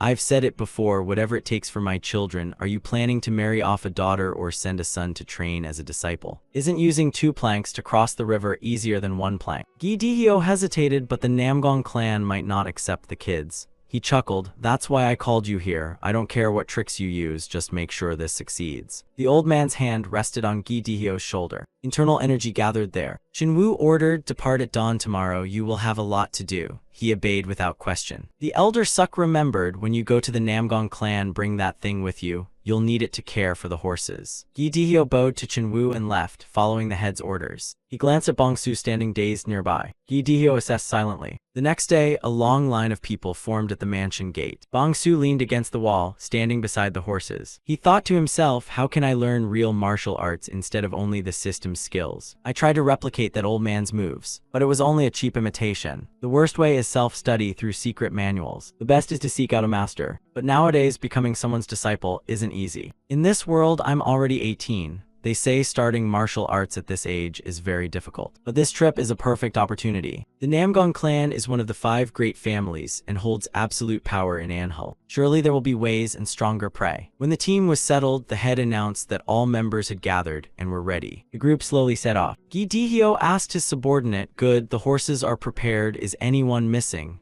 The other replied, except for the young master and the young lady, everyone is present. Hearing this, he gritted his teeth. Gi Dihyo ordered, Danri Ganghi is probably at some tavern in Bungyang, and Danri Hui hates traveling with subordinates, so she'll arrive later. Gi Dihyo shouted departure. The group slowly moved toward the gate. He suddenly raised his hand as a signal to stop. Gi Dihyo sensed an unusual aura coming from the gate, and he helplessly sighed. Again. Danri Ganghi, the eldest son of the Danri clan, a martial prodigy with extraordinary talent and intuition. His skill is more than enough to join the Namgong clan as an outer sect disciple. But the problem lies in his personality. He was superficial and immersed in decadence. Vile rumors always swirled around him. Gi Dihyo stepped forward. He's hitting someone again. What a piece of trash. Someone was flung against the wall, dust and smoke billowing everywhere. Seeing that, he widened his eyes in astonishment. Ganghi cried out in alarm, young master of Danri. Bongsu paid attention to the situation here. The system announced, an enemy at least 10 levels higher than you is within 20 meters. Ganghi snarled, bastard, you son of a... A stream of vital energy burst forth, I'll kill you. Gi Dihyo gaped in amazement, a hint of interest flickering across his face. Bongsu realized that he was a master, and an extremely powerful one. His attention collided with an old man restraining Ganghi. That old man was Tang Wu, his foot pressed down on him. Gi Dihyo shouted angrily, stop. Tang Wu turned and asked what? A fierce aura radiated from him. Gi Dihyo forced his voice out. I am the captain of the Danri clan, Gi Dihyo, and the person you are chasing is the young master of the Danri clan. If you do not retreat at once, I will not stand by and watch. Gi Dihyo's face darkened, his men behind brandished weapons ready to fight. Bongsu thought to himself, who is he? Someone even the captain who knows Anhul's martial world well doesn't recognize, yet clearly an external style master of immeasurable level. With the forces here, they absolutely could not confront him. Tang Wu's eyes flashed green. He arrogantly thought to himself, I will not kill to the death. A lion never uses full force just to kill an ant. Tang Wu twirled his ear and asked, Danri clan, what's that? He snapped his fingers, can you eat it? Gi Dihyo felt his dignity insulted. How dare you disrespect the Danri clan? Tang Wu bluntly retorted, I don't know whether the Danri clan can be eats, or is something to be trodden underfoot. That arrogant attitude made him grind his teeth in fury. Gi Dihyo drew his sword, he ordered the entire Black Crow unit to protect the young master. A squad thundered forward, blades and swords raised toward the opponent. Tang Wu took aim. A powerful aura emanated from his hand. A palm strike launched, carrying profound inner force. A wave of force shot toward the group. It headed straight for Gi Dihyo. Those in front collapsed like chopped bamboo. The center of his chest smoked beyond belief. This was. Others felled by the soul-chasing moth technique. Gi Dihyo lay on the ground blurting, could it be that you are? Tang Wu sneered, your looks aren't bad for a mere foot soldier. I am the soul-chasing deadly hand Tang Wu, one of the 20 greatest masters in the martial world. They include the 2 exalted, the 3 oddities, the 5 uniques, and the 10 greats. Among them, the strongest of the Sichuan Tang clan belongs to the 10 great sects. Soul-chasing deadly hand Tang Wu, whoever dares challenge Tang Wu. Even if they die as wandering ghosts, they cannot escape his deadly hand. Of those who fell, only Bong Su remained standing. He is one of the top 20 masters in the martial world. The rogue of the Danri clan has already brought great trouble. If you offend someone of Tang Wu's caliber, depending on severity, the Danri clan might have to close their sect. How will this end? Suddenly a girl called out, "Sir, let's move on, he's just a clueless country bumpkin." Tang Wu pressed his lips, trying to restrain himself. His expression shifted and he smiled. "You think so? After this, he should know what the heavens and earth mean." Who would have thought a descendant of the righteous path would get drunk and cause trouble so early in the morning? I wanted to take at least one arm, but I won't be too cruel to a righteous brat. When he wakes, tell him that if he dares harass women again, he won't live long. Tang Wu warned, understood. There was still a needle stuck in Gi Dihyo's forehead, thanks to Tang Sr. for the mercy. Only then did he withdraw. The needles in the others' heads were pulled out. They transformed into small green fragments of qi. All the fragments flew back toward Tang Wu. He called HWA, "Let's go." But at that moment, Tang Wu noticed something. The small figure of the boy stood there among the people who were struggling to get up. Bong Su still gripped the horse saw. The earlier events had not affected him. He examined Bong Su with an inquisitive gaze. While the depths of the boy's eyes were calm like a black pit, Tang Wu wanted to verify and said, "HWA, wait here a moment." Then he stepped toward the boy. Bong Su was surprised. "Is he coming toward me?" He wondered why he couldn't figure it out. Tang Wu stopped in front of him. HWA softly asked, "Sir, what is it?" He replied, "Nothing serious, I just have a few questions for this boy." The boy was surprised. He had questions for me, something to resolve directly with me. Tang Wu asked curiously, "What is your name?" Bong Su froze at the question. He repeated in a tone that carried a chill, "I ask, what is your name?" The boy still looked at Tang Wu with that unusually calm gaze. He frowned, his pupils flashed with a strange light. Tang Wu puzzled, "This one. Gi Dihyo reports that kid is from the stables, but he can't speak, sir." He tilted his head to observe, could the boy be mute? Tang Wu snorted, narrowing his eyes at the other. Bong Su suspected inwardly, "Don't tell me now. He's appraising me, as if gazing upon something precious. If a master like Tang Wu looks at a brat as if admiring a treasure, this is an opportunity to escape the stable, so Sam disguise." His gaze swept coldly over Bong Su. Bong Su's hand was suddenly seized by Tang Wu. He channeled chi into him to probe. A look of delight appeared on his face. Tang Wu turned to face them and asked Gi Dihyo, "Are you on your way to Namgong High?" Gi Dihyo answered, "Yes, because of the marriage arrangement." Tang Wu asked further, "Then what is that kid's role?" Gi Dihyo reported, "He is in charge of the stables, taking care of the horse to be used as the bridal gift." He requested, "Then may I take him with me?" Gi Dihyo refused. "No, sir, without him no one can handle that horse." Tang Wu concluded, "So just deliver the horse to Namgong High, is that right? Once there, I will take the kid, and I will personally explain the matter to Namgong High. If necessary, I will write to your master and include some compensation.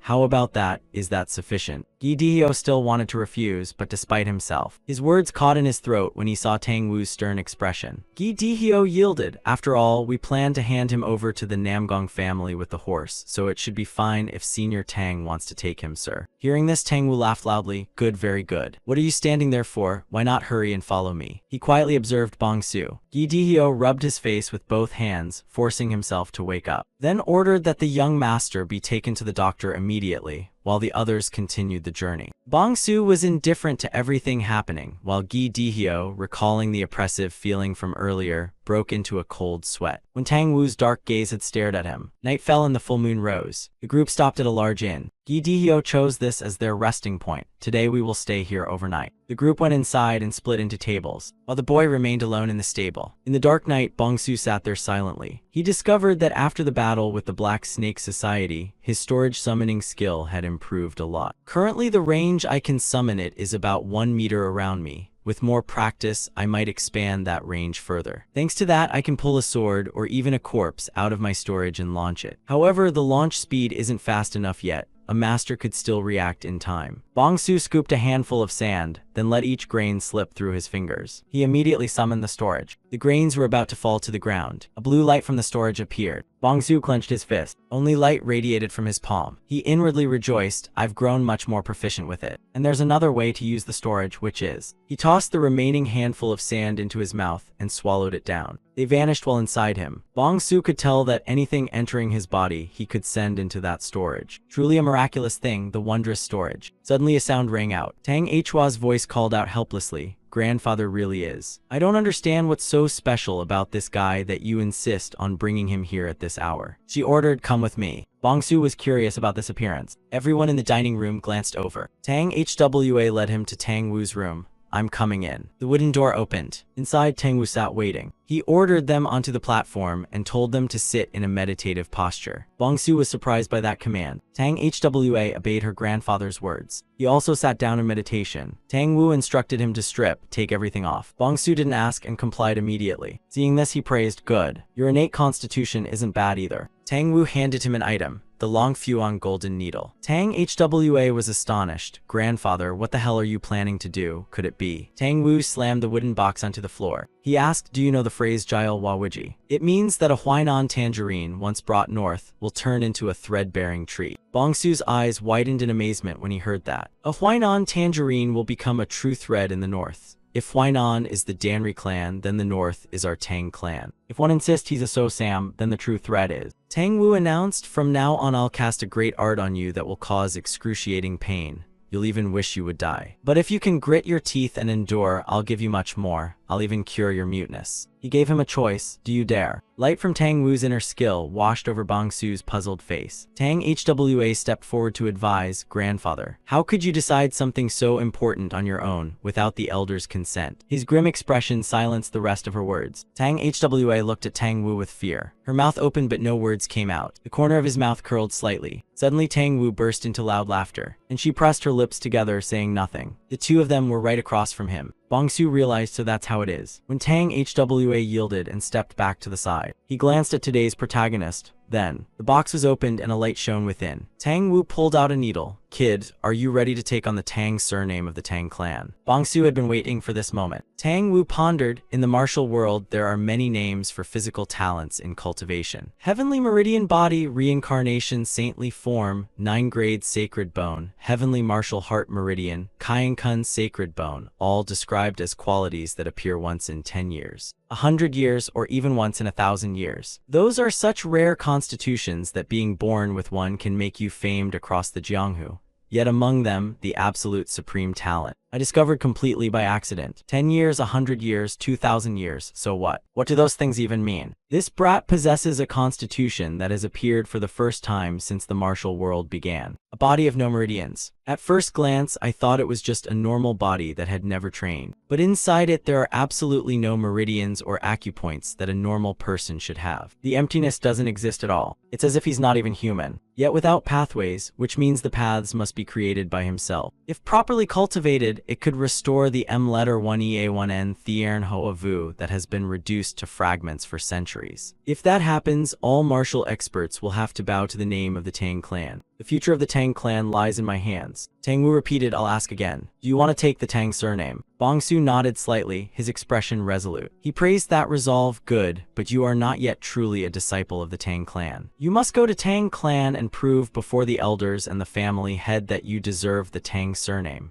You may even lose your life in the process. Do you still want to do it despite that? Bongsu fell silent and did not object. Tang Wu smiled faintly in satisfaction. He, full of inner strength, stepped forward. From now on, I will perform the marrow-cleansing great art on you. Standing behind Bongsu, Tang Wu called, Hwa, guard for me. Hwa obeyed and moved toward the door. Meanwhile, he began to act. Tang Wu's hand condensed his inner power. The needles hovered behind him. He held a needle in his hand. Let's begin. The needle tip aimed at the top of Bongsu's head. He slowly drove it down. It pierced straight through the crown of his head. Bongsu's face darkened. He recalled their earlier conversations silently. They probably thought using secret voice transmission would keep me from hearing. the mouth sealing technique. Unexpectedly, the skill I learned earlier for hunting proved useful in this situation. A body of no meridians. Could such a thing exist in my body? Earlier, the system displayed congratulations. You have acquired new skills, lightness skill, and the 3 talent sword technique. A system status panel only I could see. Surely it meant this is why I obtained a strange constitution, not that of an ordinary person or a common character. Tang Wu could never know this, so he thought it was a body without meridians. What a ridiculous notion. If so, I'll just play along with his idea. When Tang Wu drove in the last needle, Bong Su's body was pierced all over like a porcupine. He thought to himself, indeed a unique constitution in the world. Although the meridians were only temporarily formed, the flow of qi was not blocked at all. In fact, the qi circulated many times faster than that of a normal martial artist. Truly an extraordinary prodigy. He retrieved the container, but inside it contained something extremely poisonous. A centipede. Tang Wu released it, so he had to be even more cautious. The centipede crawled onto the needle. I can't let such a precious thing fall into someone else's hands. I'll inoculate it with a lethal toxin in case the worst happens. He guided the needle so the centipede crawled into Bong Su's ear. The great art was complete. He told himself, if I cannot have it, I'll destroy it so none may possess it. A veil of qi radiated from him all around. Tang Wu pulled the needles out of his shoulders, then a few from the top of his head. Next were the needles in his biceps, until the sun began to rise. When dawn broke in, light streamed through the window into the room. Tang Wu had waited the entire night. He declared, the great art is complete. From this moment on, you are no longer the Danri clan's horseboy. You are a disciple of the foremost family in Sichuan, the Tang clan. Your name will be fitting, Tang Sam. You will be called Tang Sam. Bong Su pressed his lips and lowered his head. Then he smiled and said, yes. Tang Hwa outside had waited so long she dozed off. Bong Su slowly opened the door. His figure became taller and more robust than before. He brushed past her. Bong Su stepped out of that small courtyard, his shoulders noticeably steadier. Bong Su looked at the light swelling in his palm. The centipede appeared. He crushed the centipede at once. Bong Su celebrated this turning point. The mute So Sam of the Danri clan now no longer existed. Now I am Tang Sam of the Sichuan Tang clan. From now on this will be my new set of wings. Night fell at a mansion built on the mid-slope of the mountain, and from one room came sounds thick with implication. Moonlight from outside shone into the room. On the large bed 2 people were moving together at night. Under the hazy moon, her jade-like body arched like a perfect bow. Paga Hyul in a seductive tone, don't keep me waiting, hurry up. The man obliged the beauty and thrust inward. She winced and made a soft, approving sound, both of them panting with pleasure. In her daze, she squinted and looked over the man's shoulder. A shadowy figure had appeared. As the silhouette became clearer, a sharp gleam flashed from that person's sword in the night. She screamed in terror. When Paga Hyul turned his head to look, he nimbly leapt off the bed, letting the woman take the fatal blow. Paga Hyul slid back to keep a safe distance. Facing the approaching person, he let out a startled sound, his brows knitting in disgust. This won't do. My Western Plains silk robe is stained with blood now. This outfit was expensive, you know. But wait, who on earth are you? Mad Cloud stood opposite, his eyes cold and piercing. He began to execute a peerless sword technique, condensing a ferocious stream of internal energy. Seeing that, Paga Hyul prepared himself extremely carefully. He used deep internal power to draw the sword back into his hand, and in time blocked a lethal thrust from his opponent. To stop Paga Hyul, Mad Cloud forced himself to maintain the formation, while the man sneered indifferently, what is this? Internal power from Paga Hyul erupted violently, sticky and viscous, really. He raised his hand and with brutal force drew another sword. A strike-carrying shockwave sliced through the air. Mad Cloud immediately stepped back, narrowly evading. Paga Hyul pursued closely like a shadow. Where could he possibly run? Countless blades of sword light slashed toward him in rapid succession. Mad Cloud's hand suddenly condensed a mass of black, sinister chi. Paga Hyul stared in astonishment. Could that possibly be? The bizarre black chi halted every brilliant blade of sword light. The sword slashes he sent out were all shattered to pieces. The black chi like furious gales tore those blades mercilessly apart. They exploded into tiny fragments suspended in the void. Mad Cloud expanded his technique, broadening the reach of the black chi. Paga Hyul realized it was the ink light killing sword.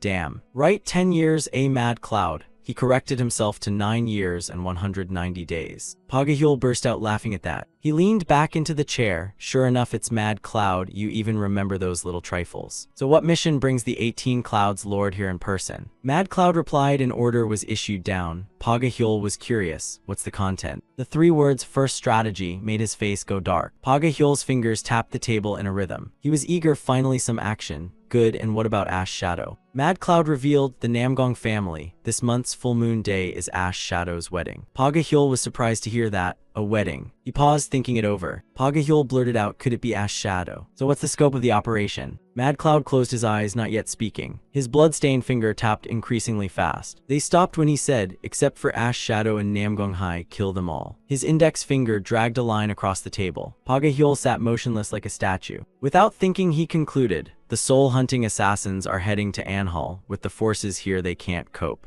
Mad Cloud revealed that 5 shadow assassins would be dispatched there. His tapping index suddenly stopped. Pagahyul asked casually, is that so? That should be more than enough. Mad Cloud turned his back and left. The order had been delivered. Someone behind him exclaimed, but what's Ash Shadow's given name again? Mad Cloud transformed into a wisp of black chi and vanished. He sighed in boredom, you've always been as odious as ever. I'm so jealous, really, truly jealous. I thought Shadow disciples had to live alone forever. Who knew Ash Shadow would become a righteous hero and even take Anhal's top beauty as his wife? While here I rot away in this dark corner. Pagahyul stepped out silently. He snapped his fingers once, and someone appeared immediately. Pagahyul raised his hand to signal and ordered, clean the room and get rid of that pile of filthy trash on the bed. The men behind bowed respectfully and obeyed. Pagahyul added, and kill the gate guards from today for me. He stopped and gazed at the flourishing scene in the distance. This is the Anhal branch of the heavenly demon cult, and he is the branch chief, naked silver demon Pagahyul. Long he thought to himself, Ash Shadow. Now it truly begins. Pagahyul's usually sullen face suddenly broke into a smile. He stood there taking in the nighttime view before him. Scene cuts to Gi Dihyo's troop moving through the night. They had arrived. Tang Wu rode at the head and ordered them to halt. We arrived faster than I expected. Bongsu thought to himself, this is the place Namgong clan rules over. At the foot of the mountain lies the prosperous Anhal. The next day, at a courtyard mansion, it was crowded and lively, with a lion dance troupe and firecrackers in the center celebrating. The Anhal capital appeared magnificent, and at the gate a few beggars kept bowing repeatedly. They begged, please give us some rice, have mercy. The gatehouse guards were furious when they saw them. Drive these damned beggars away, do you know where this is? Get out, they cried. The beggars pleaded, don't do that, it's only some leftovers. He lifted his foot as if to kick toward the beggar, move aside. When the beggar was shoved back, those nearby hurriedly called out, Big Brother. Someone stepped out from the mansion and asked, what's all the commotion about? The one who stepped out was Do Hyo Okay. The guard reported, because of the young master, it's nothing, just a few beggars gathered here. He bent down and stared at him. Some citizens farther off whispered, so this man is the guest of honor at Do Hyo Okay's banquet? What a strikingly handsome appearance. He glanced at the beggar sitting below, then smiled and reached out, are you all right? They gaped at that attitude, and one of them stepped forward to grasp Hyo Okay's hand. He ordered, share some food with these people. Surely there are leftovers since the wedding is still a few days away. The guard obediently responded, yes, young master. 2 onlookers praised without stopping. The new star is young and talented indeed, both skilled in martial arts and noble in character.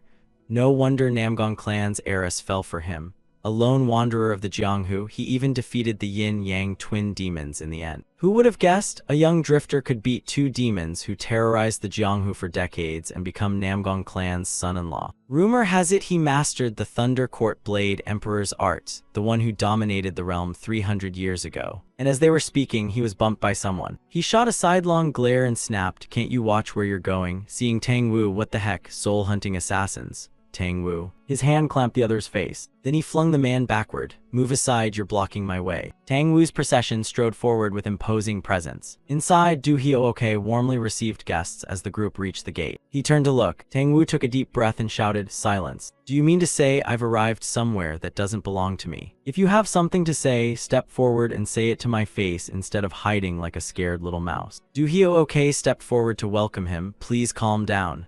Senior Tang. Greetings, I am Tang Hu Letter 1 ECDC. Tang Wu sized him up, so you're the brat whose name dragged me all the way here. Impressive, truly impressive, but that's all there is to it. If you'd met me earlier it would have been better, but seeing you today is a tad disappointing.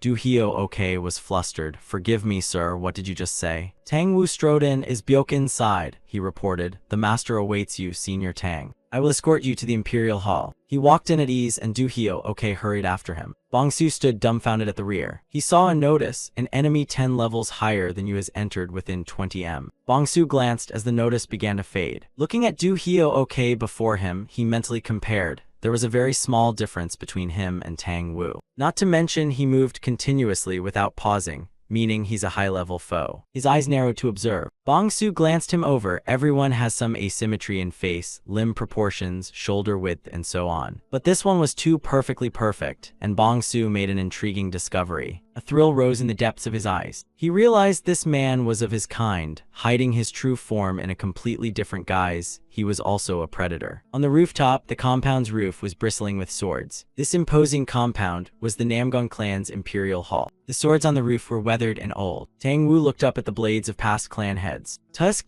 crowning yourself king and sneering at the world, huh? Dead or not, you'll all be buried under the same dirt. From behind, Du Hyo said, please wait here a moment, I'll go inside. And he was cut off, shooed away. As Tang Wu strode step by step up the stairs, Tang Wu called out, didn't you say he was waiting for me? He pushed open the main hall door. Master Go Sangong of the Namgang clan, who was speaking with his granddaughter, turned to look and seeing him, greeted Uncle Tang. His steps hurried as he rushed forward. Go Sangong stopped before Tang Wu, clasped his hands in salute, and welcomed Uncle Tang's arrival. It's been a long time since we last met. He judged that a host who had to rush out to receive a guest like this was rather pathetic. Yet that attitude pleased Tang Wu greatly. He began, anyway, it's a pleasure to see this little rotten brat of yours after so long.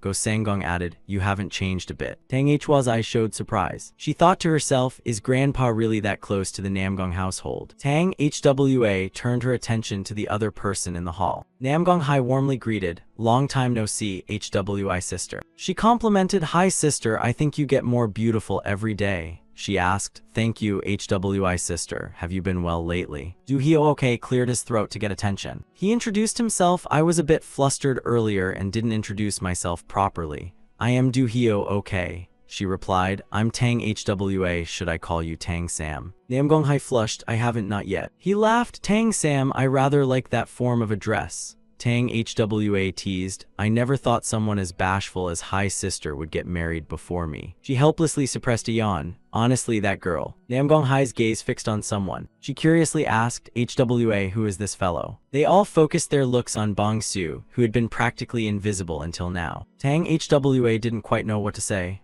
Ah, he is. You introduce him, I am Tang Sam. Namgang Hai widened her eyes at Bong-su, while Du Hyo's expression darkened. He changed his face to a genial smile and extended his hand. Brother Tang Sam, pleased to meet you. Bong-su glanced at that hand. His expression shifted in response. Bong-su smiled brightly and reached out to shake hands. Du Hyo suddenly remembered. Right, tonight I plan to take Hai sister out to Soho. Or perhaps we should all go together. Du Hyo smiled with a scheming glint. Of course, including you too, Tang Sam said. Soho was now glittering, with lanterns drifting on the still surface of the lake. The four of them stood on the shore taking in the view. Tang Hwa was excited at the sight. It's so beautiful. Du Hyo explained that the lake is famed for its stunning scenery, and the nighttime view is especially exceptional. Namgang Hai gazed without turning away. The moon's reflection on the lake was truly lovely. Du Hyo suggested to Bong-su while the girls chatted, the men should drink a bit, right? I'll fetch a few jars of good wine. With that, he went toward the room to get the liquor. Bong-su mentally assessed Du Hyo. Outwardly, he was about to become the Namgang clan's son-in-law, but he clearly was a predatory beast in disguise. Someone of that caliber was surely plotting something very big. But since when and why? It felt as if he just stepped into a vast secret conspiracy. The system kept repeating the old warning. He glanced in surprise toward where Du Hyo had disappeared. The distance from Bong-su to that spot was not just under 20 m, which astonished him greatly. Isn't that Du Hyo after all? This boat is less than 25 m long and about 5 m high, so the enemy must be in the lower hold of this boat. Du Hyo stepped out holding wine. Sorry for the rudeness, the wine was a bit hard to find, so I'm a little late. Bong-su switched to alert mode. Another enemy, not Du Hyo. This one just appeared. He enthusiastically presented it. This is Jumaju, a bit heavy but rare, brought out specially for you. Tang Sam. Bong-su opposite him looked solemn. When Du Hyo came closer, he smiled and asked, I'm feeling a bit unwell, may I take a walk? The man agreed, of course, ask the old boatman and he'll show you the way. After saying that, Du Hyo narrowed his eyes and glanced at him. Bong-su stepped down onto the lower deck. Footsteps echoed. A display showed the countdown from 20 m to 11 m. He was surprised. The distance to the new enemy should have increased, but it had started decreasing instead. When the display counted down to 3 m, something was lurking right behind Bong-su. He looked ahead and saw two men. The display kept counting down to 1, and elsewhere it was counting down to 1 as well. A shadow emerged under the bright moonlight. Bong-su glanced outside. Counting Du Hyo, there were 5 enemies. 5 foes at least 10 levels above him were on the boat. He didn't didn't linger and stepped outside. His hand touched the hull. Bong Su looked toward the two women. If their goal was to kidnap Namgong Hai, they would have struck long ago. Their remaining stillness meant that. His gaze turned to the Namgong residence, his hand clenched. Very likely their true target was the Namgong clan. They were at least 10 levels above me. It couldn't be determined yet whether they were 20 or 30 levels higher. But if these four broke into the Namgong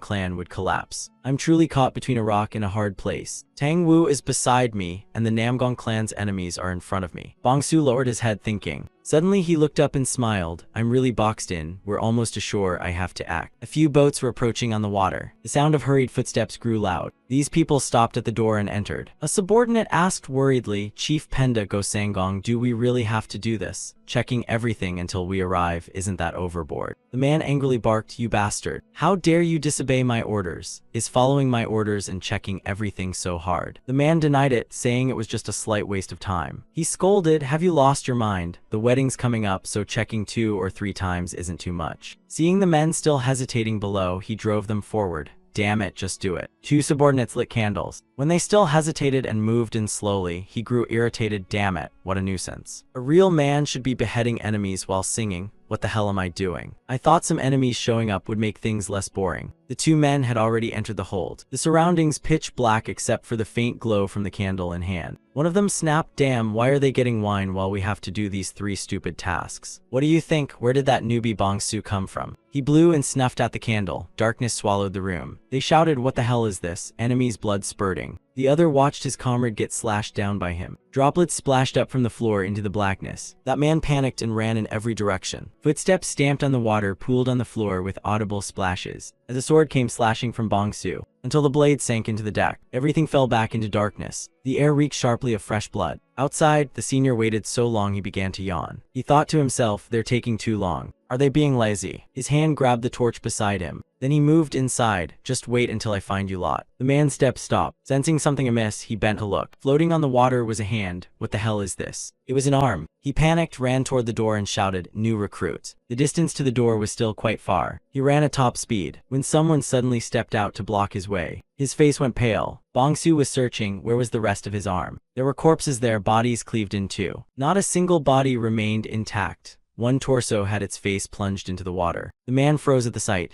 What? Bong Su had found them. He turned to face the opponent. The remaining arm was coming right here. The door before him was pitch black. The water under the deck rippled with a cold sound. Bong Su lunged at the opponent like a ghost, his eyes blazing with extreme vigilance. He regarded the foe like prey in a bloodthirsty trance. Their swords collided fiercely. Combat intent surged outward, shaking the space. Bong Su glanced at the Sangong fighting him, thinking to himself that this guy was much stronger than he'd imagined. A blade of light flared, cutting hard forward. He quickly fell back, dodging the tip. He snarled, you're definitely the one who came with the soul-hunting solo knife, aren't you? Bong Su's expression remained cold and unchanged. Sangong demanded harshly, clearly aghast, why commit such heartless deeds? Bong Su's body gradually melted into the deep shadow. He replied curtly that it was all for the great cause of the Namgong clan. Sangong erupted in furious denial. You insolent, tearing my fighter to pieces and impaling him on a stake, and you dare claim it's for the Namgong clan. Don't expect to die comfortably, he shouted, unleashing the first form of the Tianfeng sword technique. Bong Su immediately countered with his active skill move, third talent sword technique, second form. Sangong's eyes flashed, a bone-chilling coldness as he used the Tati Feng Luvan technique. In direct opposition, Bong Su's power radiated a blazing red aura. The 2 opposing chi forces collided, producing a terrifying aftershock. Outside, the lake churned violently as if struck by a great storm, the waves rising up fierce and heaving. Inside, both men were driven backward, the water beneath their feet surging with each step. Sangong's blade flashed a chillingly sharp light. He unleashed countless sword intents like wild wind blades, screaming forward, I'll tear you to shreds into pieces. A blue light cast over Bong Su's face. Keen sword intent sliced through his flesh. Bong Su was violently pushed backward. He glanced at the blood bar on the screen, thinking about his HP. Sangong seized the chance to lunge in. It's over. Bong Su spat out fragments of corpses from within the void to intercept the blade. He smirked. The sword was gone. What can you do now? A beam of light shot out, reflecting astonishment across Sangong's face. Fresh blood gushed out. A sharp sword intent sliced across his body. Sangong staggered backward. Everything happened so fast he was stunned. What? The sword was clearly out of my hand. Where on earth did it come from? Sangong touched the gash on his cheek that was bleeding. Had it been a moment later, his face would have been split in two. What kind of sorcery is this? Bongsu remained hidden in the shadows. He kicked through the water and surged forward, having anticipated this. His left hand executed a sweeping, beheading strike. The blade aimed toward the opponent's sword, then suddenly vanished. Sangong's slash missed, his whole body pitching downwards. He recalled his sword, it had disappeared. Sensing danger from behind, Sangong spun around. Bongsu pivoted and drove a kick straight into the opponent's face. The man was sent flying out. Bongsu immediately activated lightness skill and gave chase. As the sharp sword tip aimed at him, Sangong tensed. Damn, I'm really going to die. The tip nicked the bridge of his nose. Suddenly, Bongsu dropped down, and at the same moment, he also landed. Sangong was stunned. Could he have reached his limit? Really? So that slash actually worked? He felt the opportunity and burst into laughter. You brat, have I been worrying for nothing then? Bongsu pressed a hand to his chest, breathing heavily. He gritted his teeth and endured. The accumulated damage was too much. HP was about to. The notification popped up on the screen. He noticed the level 12 bar was nearly full. Planning in his mind, the experience points were almost complete. So, Bongsu was overjoyed. He had a plan. He sketched out a rough strategy and charged toward his opponent. Sangong across from him assumed a ready stance and arrogantly said, "Are you tired of living so you act like a reckless hero?" Bongsu raised his sword, a powerful aura radiating from him. Tianfeng's sword technique, ultimate middle form. The Tianfeng opening heaven lit up the area. Sangong charged. Do you want to die with me? Not a chance, I'll let you have your wish. A strong aura burst from Bongsu. A blue light glinted, his gaze full of resolve. Power surged from both of Bongsu's arms. Sangong leapt in, lifting his leg. He stomped hard onto Bongsu's gut. Sangong sneered, "You fool, you don't know your limits and dare challenge me. You've been lucky so far, but this is the end of the line." But at that moment, horror flashed across Sangong's eyes. Because Bongsu was smiling, a gruesome smile. Bongsu's mouth opened wide, blue light flashing within it. Sangong froze. As that light erupted, Sangong's body was struck. Fresh blood gushed from Sangong and spilled onto the floor. He was drenched in blood. The sword was lodged straight into the center of his forehead. Sangong's body toppled backward. A notification appeared on the screen. Level up. His health bar also began to recover. Bongsu lay back, exhilarated. A pillar of energy burst from him. It spread across a small surrounding area. From afar, one could see a brilliant column of light shooting up into the sky. The Tang family elders inside gaped in shock as they looked on. Du Hyo Ok and Namgong Hai, who were together, stared in disbelief. At some branch hall, Pagahyul also saw it. He had to exclaim, "What on earth is that again?" So Bongsu now had a hand to stake up. Those corpses were impaled on stakes against the wall. He admired his handiwork, now complete. At the Danri clan compound, flames roared and engulfed the mansion. A group of masked assassins was sweeping through the place, their momentum utterly overwhelming. The head of the Danri clan, Chen Wu, stood there in despair. Behind him, the Danri clan had been slaughtered. Someone stepped out from the sea of blazing fire. The attacker stopped and bent to look at Chen Wu. He cried out, Who dares cause chaos in my Danri clan?" A sword sliced across Chen Wu's neck. His head fell to the ground. Blood pooled and splattered across the courtyard, and a new figure appeared behind the attacker. He turned and ordered a message sent to Ash Shadow. "The Danri clan has been wiped out. The grand plan can begin." At Pagahyul's side, the man was grabbing a woman by the hair. He let the woman go. Pagahyul sneered, "Judging by that outfit, she's from the Danri clan. HMPH, that kills the mood." The one ordered had teleported here. He recognized them at once. "What is this? Is it already over? That brat Mad Cloud really has no taste." Pagahyul glanced toward the distant residence, but the Namgong clan. That brat who uses illusion wouldn't broadcast a signal so ostentatiously. Could it be the Namgong clan discovered the plan? Pagahyul ordered an immediate lockdown of the main routes leading to Anhul. Phase 1 activated, a team stood ready waiting for orders. Execute. The Namgong clan agents who went down to the basement room were shocked at the scene. On the wall, a line of dark red characters had been written in blood. It read, "The Emperor falls, the next line shall become king. On the full moon, the sovereign will lose his way. The slow-footed one like me will become the new king." A servant asked clan head, "Who on earth caused this?" Kung's son couldn't figure it out. "I don't know either, but one thing's certain. Someone has targeted the Namgong clan. The wedding is approaching. Increase guards and don't let your vigilance drop. If you see anyone suspicious, report directly to me." The servant memorized the order. "Yes, clan head." Then he quietly left. And as he walked, he thought, "Emperor, this is definitely about the Namgong clan. Full moon must mean the wedding held on the full moon day. So who is this shall become king, slow-footed person?" Kung's son wondered to himself, who could it possibly be? The next day at the Namgong clan residence, Gi Dihyo, upon hearing the news, angrily slammed the table. Go Sangong shouted, "What on earth is happening with the Namgong household? I've been saying this all along, it's clearly deliberate sabotage. Do Hyo okay only joined our clan a year ago. Just based on a few flattering words or those lines, are you going to suspect the man about to become the clan's son-in-law? If this gets out, the martial world will mock the Namgong clan." The study fell silent. Namgong-in spoke up, "Forgive me for holding an opinion contrary to the chief of the Sword Hall. We should focus on the 8 characters the intruder left behind. Anyone who looks at it can see those 2 excess characters are pointing to Do Hyo okay." Namgong-yung was stunned. What? Namgong-in continued to speculate.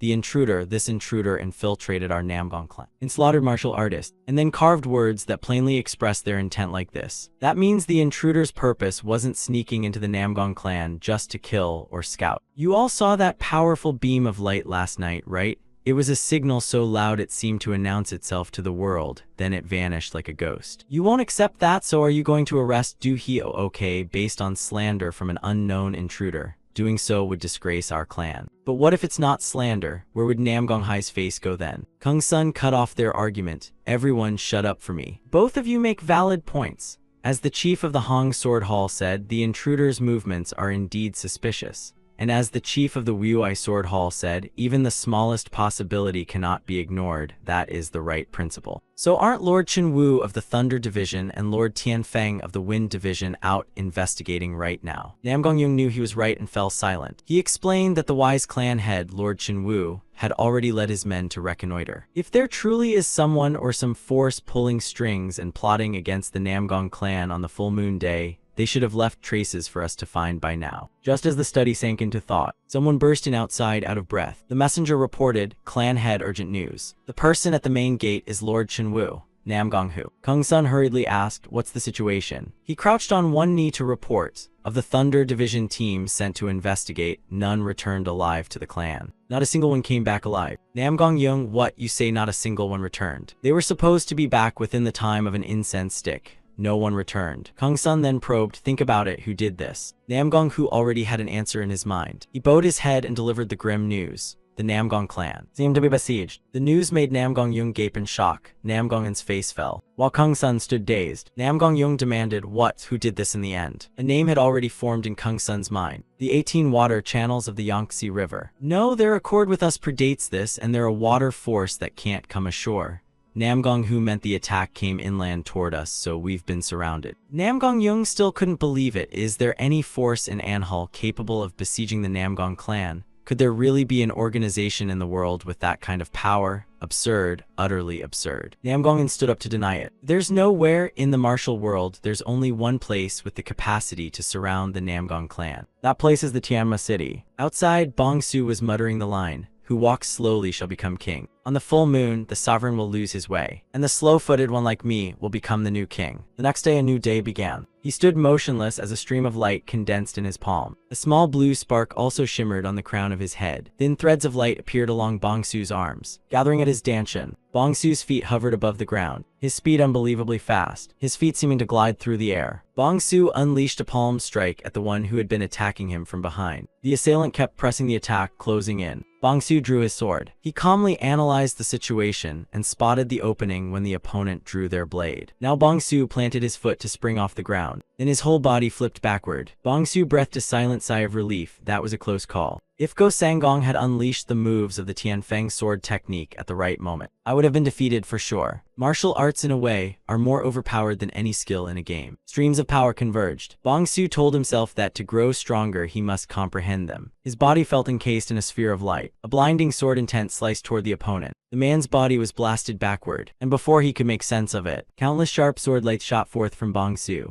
A shockwave erupted where he lay. Water sprayed everywhere, the opponent's head crashed to the ground, and his limbs were severed. Power flowed through Bongsu's body from the crown down in streaks. He exhaled, "At last I won." The effects of Senior Tang's great acupoint opening technique were incredible. Just from that fight, I gained so much insight. Even if these meridians are temporary, the experience has been etched into my body. So with enough practice, I'll be able to truly perform martial arts. He glanced at the notification. "Congratulations, you've reached level 13 and can accept your first job change quest." First job change quest, Wanderer. A profession reserved for testers. Completion condition, defeat 100 enemies of level 10 or above. Bong-su looked at the quest with interest. Job change, huh? Do I have to slay 100 enemies of level 10 or higher? The levels are about the same as the bunch we dealt with yesterday. The last one was probably around level 15 or 16. I thought I'd gotten stronger, but this doesn't look like it'll be easy at all. Right behind him, an explosion erupted. 10 minutes earlier, Do Hyo-ok received news and hurried off to that place. On the boat's deck, the tiles had been shattered into strips by the water. Do Hyo-ok stared off into the distance. He went down to inspect, thinking to himself that things were getting worse.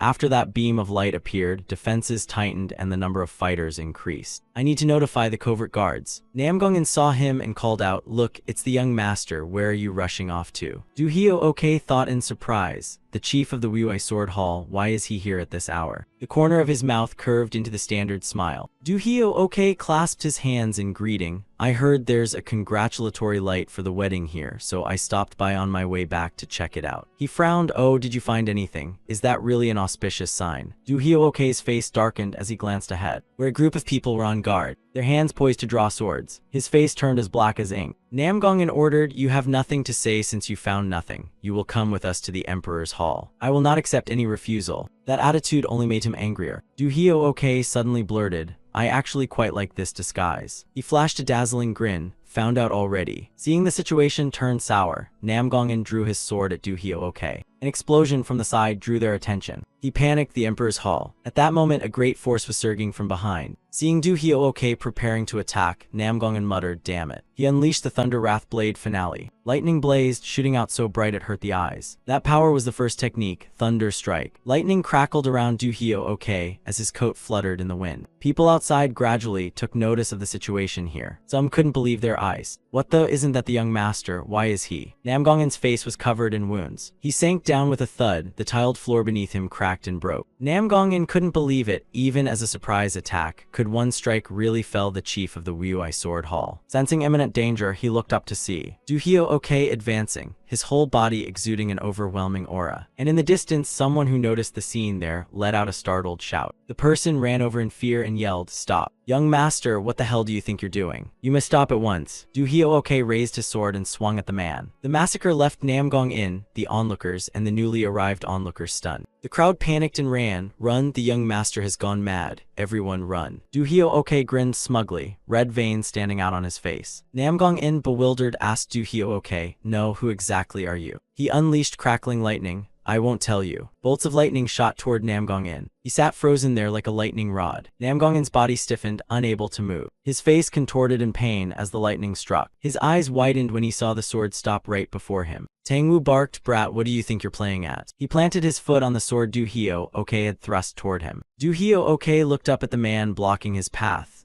Bong-su stood in a corner thinking, Tangwoo. So he really did step in. Of course, Do Hyo-ok was no match for him, and soon his face showed clear signs of being overwhelmed. The two forces collided and exploded in midair. Tangwoo descended to the ground. Namgongin bowed his head and said, "Thanks to Soul Hunting Solo Knife." He sighed, "The state of the Jianghu is really cruel these days. Who would have thought a son-in-law would stab his wife's family in the back like that?" Do Hyo-ok shrugged and smirked indifferently. He replied, "Isn't everyone in the Jianghu like that?" An explosion erupted in the main hall in the distance. Tangwoo couldn't accept it. Poisonous chi hovered around his hand. "I'm not the type to trade words for blows. If you're smart, reveal your identity and explain what's going on while I'm still being polite." Do Hyo-ok showed no fear. "So this is the legendary internal skill secret I've heard of. I'd love to duel you right now, but..." Bong-su immediately noticed that the man was trying to flee. It was already strange that he was here alone, and it seemed he'd been searching for something this whole time. At that moment, Tang Hwa stepped forward to see why her father was over there. Bong-su's mind started calculating. Is he looking for Tang Hwa? A scheming smile appeared. "If so, Do Hyo-ok has discovered and found you. He's attacking from opposite you. Damn it, did you really have to push it this far?" He gathered lightning to prepare, and Bong-su quickly lunged toward her. At the same time, Tangwoo unleashed countless poison needles. Bolts of sword light surged out in a torrent. He wondered in surprise why Do Hyo-ok would throw his sword mid-fight. Tang Hwa became Do Hyo-ok's target. Only then did Tangwoo realize Do Hyo-ok's scheme, his face turning pale with alarm. And she just stood there frozen, her brain as if it had stalled. Fortunately, Bong-su appeared in time and shoved her backward. A violent explosion erupted, dazzling to the eyes. Thick black smoke billowed out, leaving the place ruined.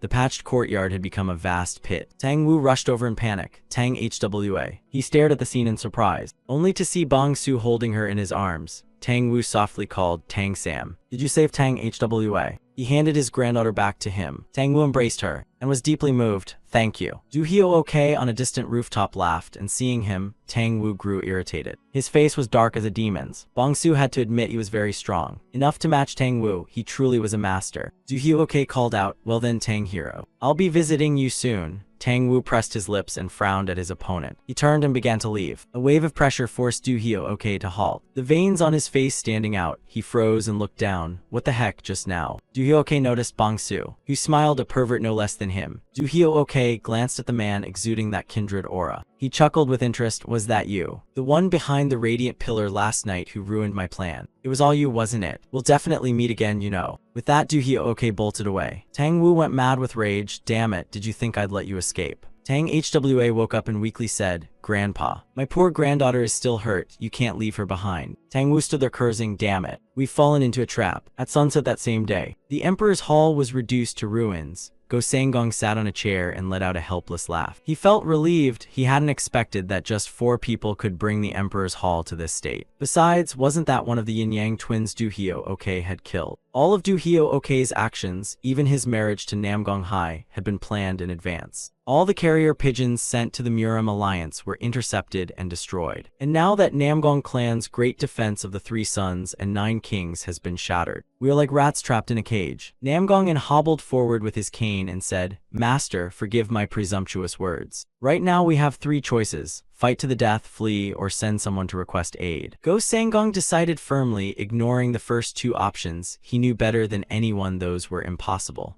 Namgong replied, "Very well. Send someone to request aid, meaning find a way to report our situation to the Murim alliance and wait for reinforcements.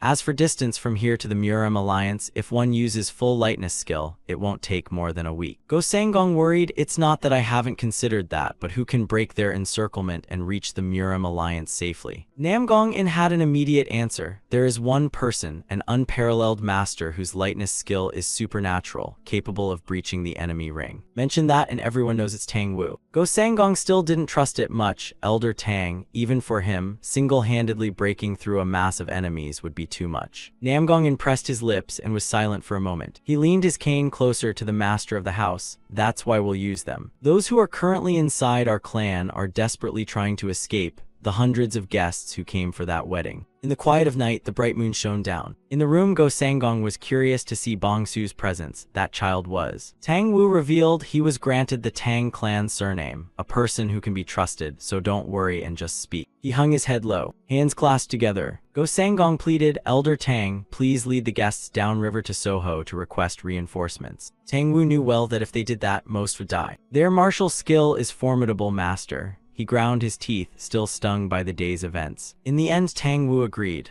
"All right, you certainly know this better than I do." Go Sanggong added, "If we take boats from Soho to the Yangtze, we can get help from the Yangtze River. They've assigned all vessels to lower water. The quickest guests and servants of the family have been gathered at the South Water Gate." Tang Wu wanted more precise information. "When can we depart?" he reported. "You can leave today." He knew this trip would be perilous, and lucky was unlikely. Tang Wu stood up. "I will prepare." Go Sanggong added, "Elder Tang, when you leave, please take HWA as well. I don't want the girl to witness me fighting that man." Tang Wu halted at those words. He suddenly asked, "Is that the only reason?" Tears welled at Go Sanggong's eyes. "I'm afraid that I and the Namgong clan won't last another 10 days. I'm truly very afraid." That despair made Tang Wu angry. He barked, "This madman. Did you think I'd let that happen? Soul-hunting solo knife Tang Wu, do you think I'd stand idly by? We must hold on. Even if we die, we must endure. I will certainly lead the relief forces back." Go Sanggong lowered his head, extremely despairing. As he went outside, Bong Su thought to himself, rescuing Tang HWA really wasn't in vain. Unexpectedly, he even heard Namgong clan's plan directly. However, the plan had too many uncertainties. He heard a sound behind him and turned to look. Tang HWA was tidying her hair. "Grandpa, what on earth are you planning to do?" When she saw Bong Su, her cheeks flushed unexpectedly. Tang HWA felt embarrassed and didn't know how to begin. that matter? Should she step closer and silently watch the moon with him? The two of them stood there, and neither had started a conversation. Tang Hwa thought to herself how awkward it was. From the start, she had no idea what this guy was thinking. She stole a glance at Bongsu, but her cheeks flared hot and turned bright red. At last, Tang Hwa managed a hesitant sentence. "Thank you for saving me. Don't get the wrong idea, it's just that if not now, there might never be another chance to say it." Upon hearing this, Bongsu looked deeply contemplative. Paga Hyul at this moment also stared at the moon, gazing toward the Namgong clan across the vast water. And someone was approaching from behind. He spoke up, "Alright, Ash Shadow. No, perhaps I should call him Do Hyo okay, huh? Let's see what excuses you still have." Do Hyo okay replied, "Ash Shadow, you say it as if I've already failed." Paga Hyul snapped back, "Isn't that the case? 4 bodyguards are dead and we gained nothing. More importantly, your presence here proves the first plan failed." Do Hyo okay denied it. Tusk, you're wrong. The core of the first plan is that I must become a hero of the Orthodox sect. But even if I stand here now, it doesn't mean I can't still become that hero. A bizarre aura suddenly radiated from his body. Bulging veins rose on his shoulders and similarly around his waist. Do Hyo okay transformed into a scorching Namgong Hai form. How about that? With this appearance, without needing the witness Namgong Hai, he'd naturally become the heir of the Namgong clan, right? Paga Hyul was shocked to realize the shape was Namgong Hai. He burst into laughter. "Madman, nice, very nice. Now things are different indeed." His smile, however, faded. "Truly worthy of being Anhal's top beauty, so beautiful. Even knowing it's a man, my junior still perks up like this." Those words turned Do Hyo okay to stone. An ugly vein reappeared on his face. Has this one finally gone mad? Paga Hyul's expression grew lecherous. Who cares if it's a woman or a man? If it looks good and tastes good, that's enough. They tested their strength against each other. Do Hyo okay was helpless. This lecherous devil really was. Just then, as tension peaked, a bird flew in, with a letter tied to its leg. Do Hyo okay clicked his tongue. News had arrived from the water messenger. When he read the single character inside, Paga Hyul exclaimed that indeed the boat had weighed anchor. "What a pity, but I should set off leisurely. What about you?" He replied, "I'll tail that hawk." Paga Hyul probed, going after the water messenger. "Why? The Namgong clan side will surely be far more interesting." Do Hyo okay denied it. "No, over there is even more interesting." Paga Hyul continued, "Is it Tang Wu? Even if he ranks among the 10 greats, how can one man compare to the weight of the entire Namgong clan?" He fell silent mid-sentence, as if suddenly guessed something. Paga Hyul hurriedly asked, "Wait, could it be that lightning strike? Have you found out who it is? Who is it?" Do Hyo okay knows exactly how to needle him, not telling you tonight, Ash Shadow. Having said that, he vanished, leaving Paga Hyul calling after him, the illusionist, and the quiet space was left with only him. Elsewhere, a boat slowly pulled away. Not just one, but an entire flotilla. On the central ship was the boat carrying Tang Wu's group. The 3 of them came into the sights of a man hiding on the shore using a spyglass. After confirming their position, he put away the spyglass, then hurried off to report the situation. He boarded a large boat and told those waiting, "The camp chief has confirmed it." He ordered the ships to weigh anchor and take a leisurely cruise together.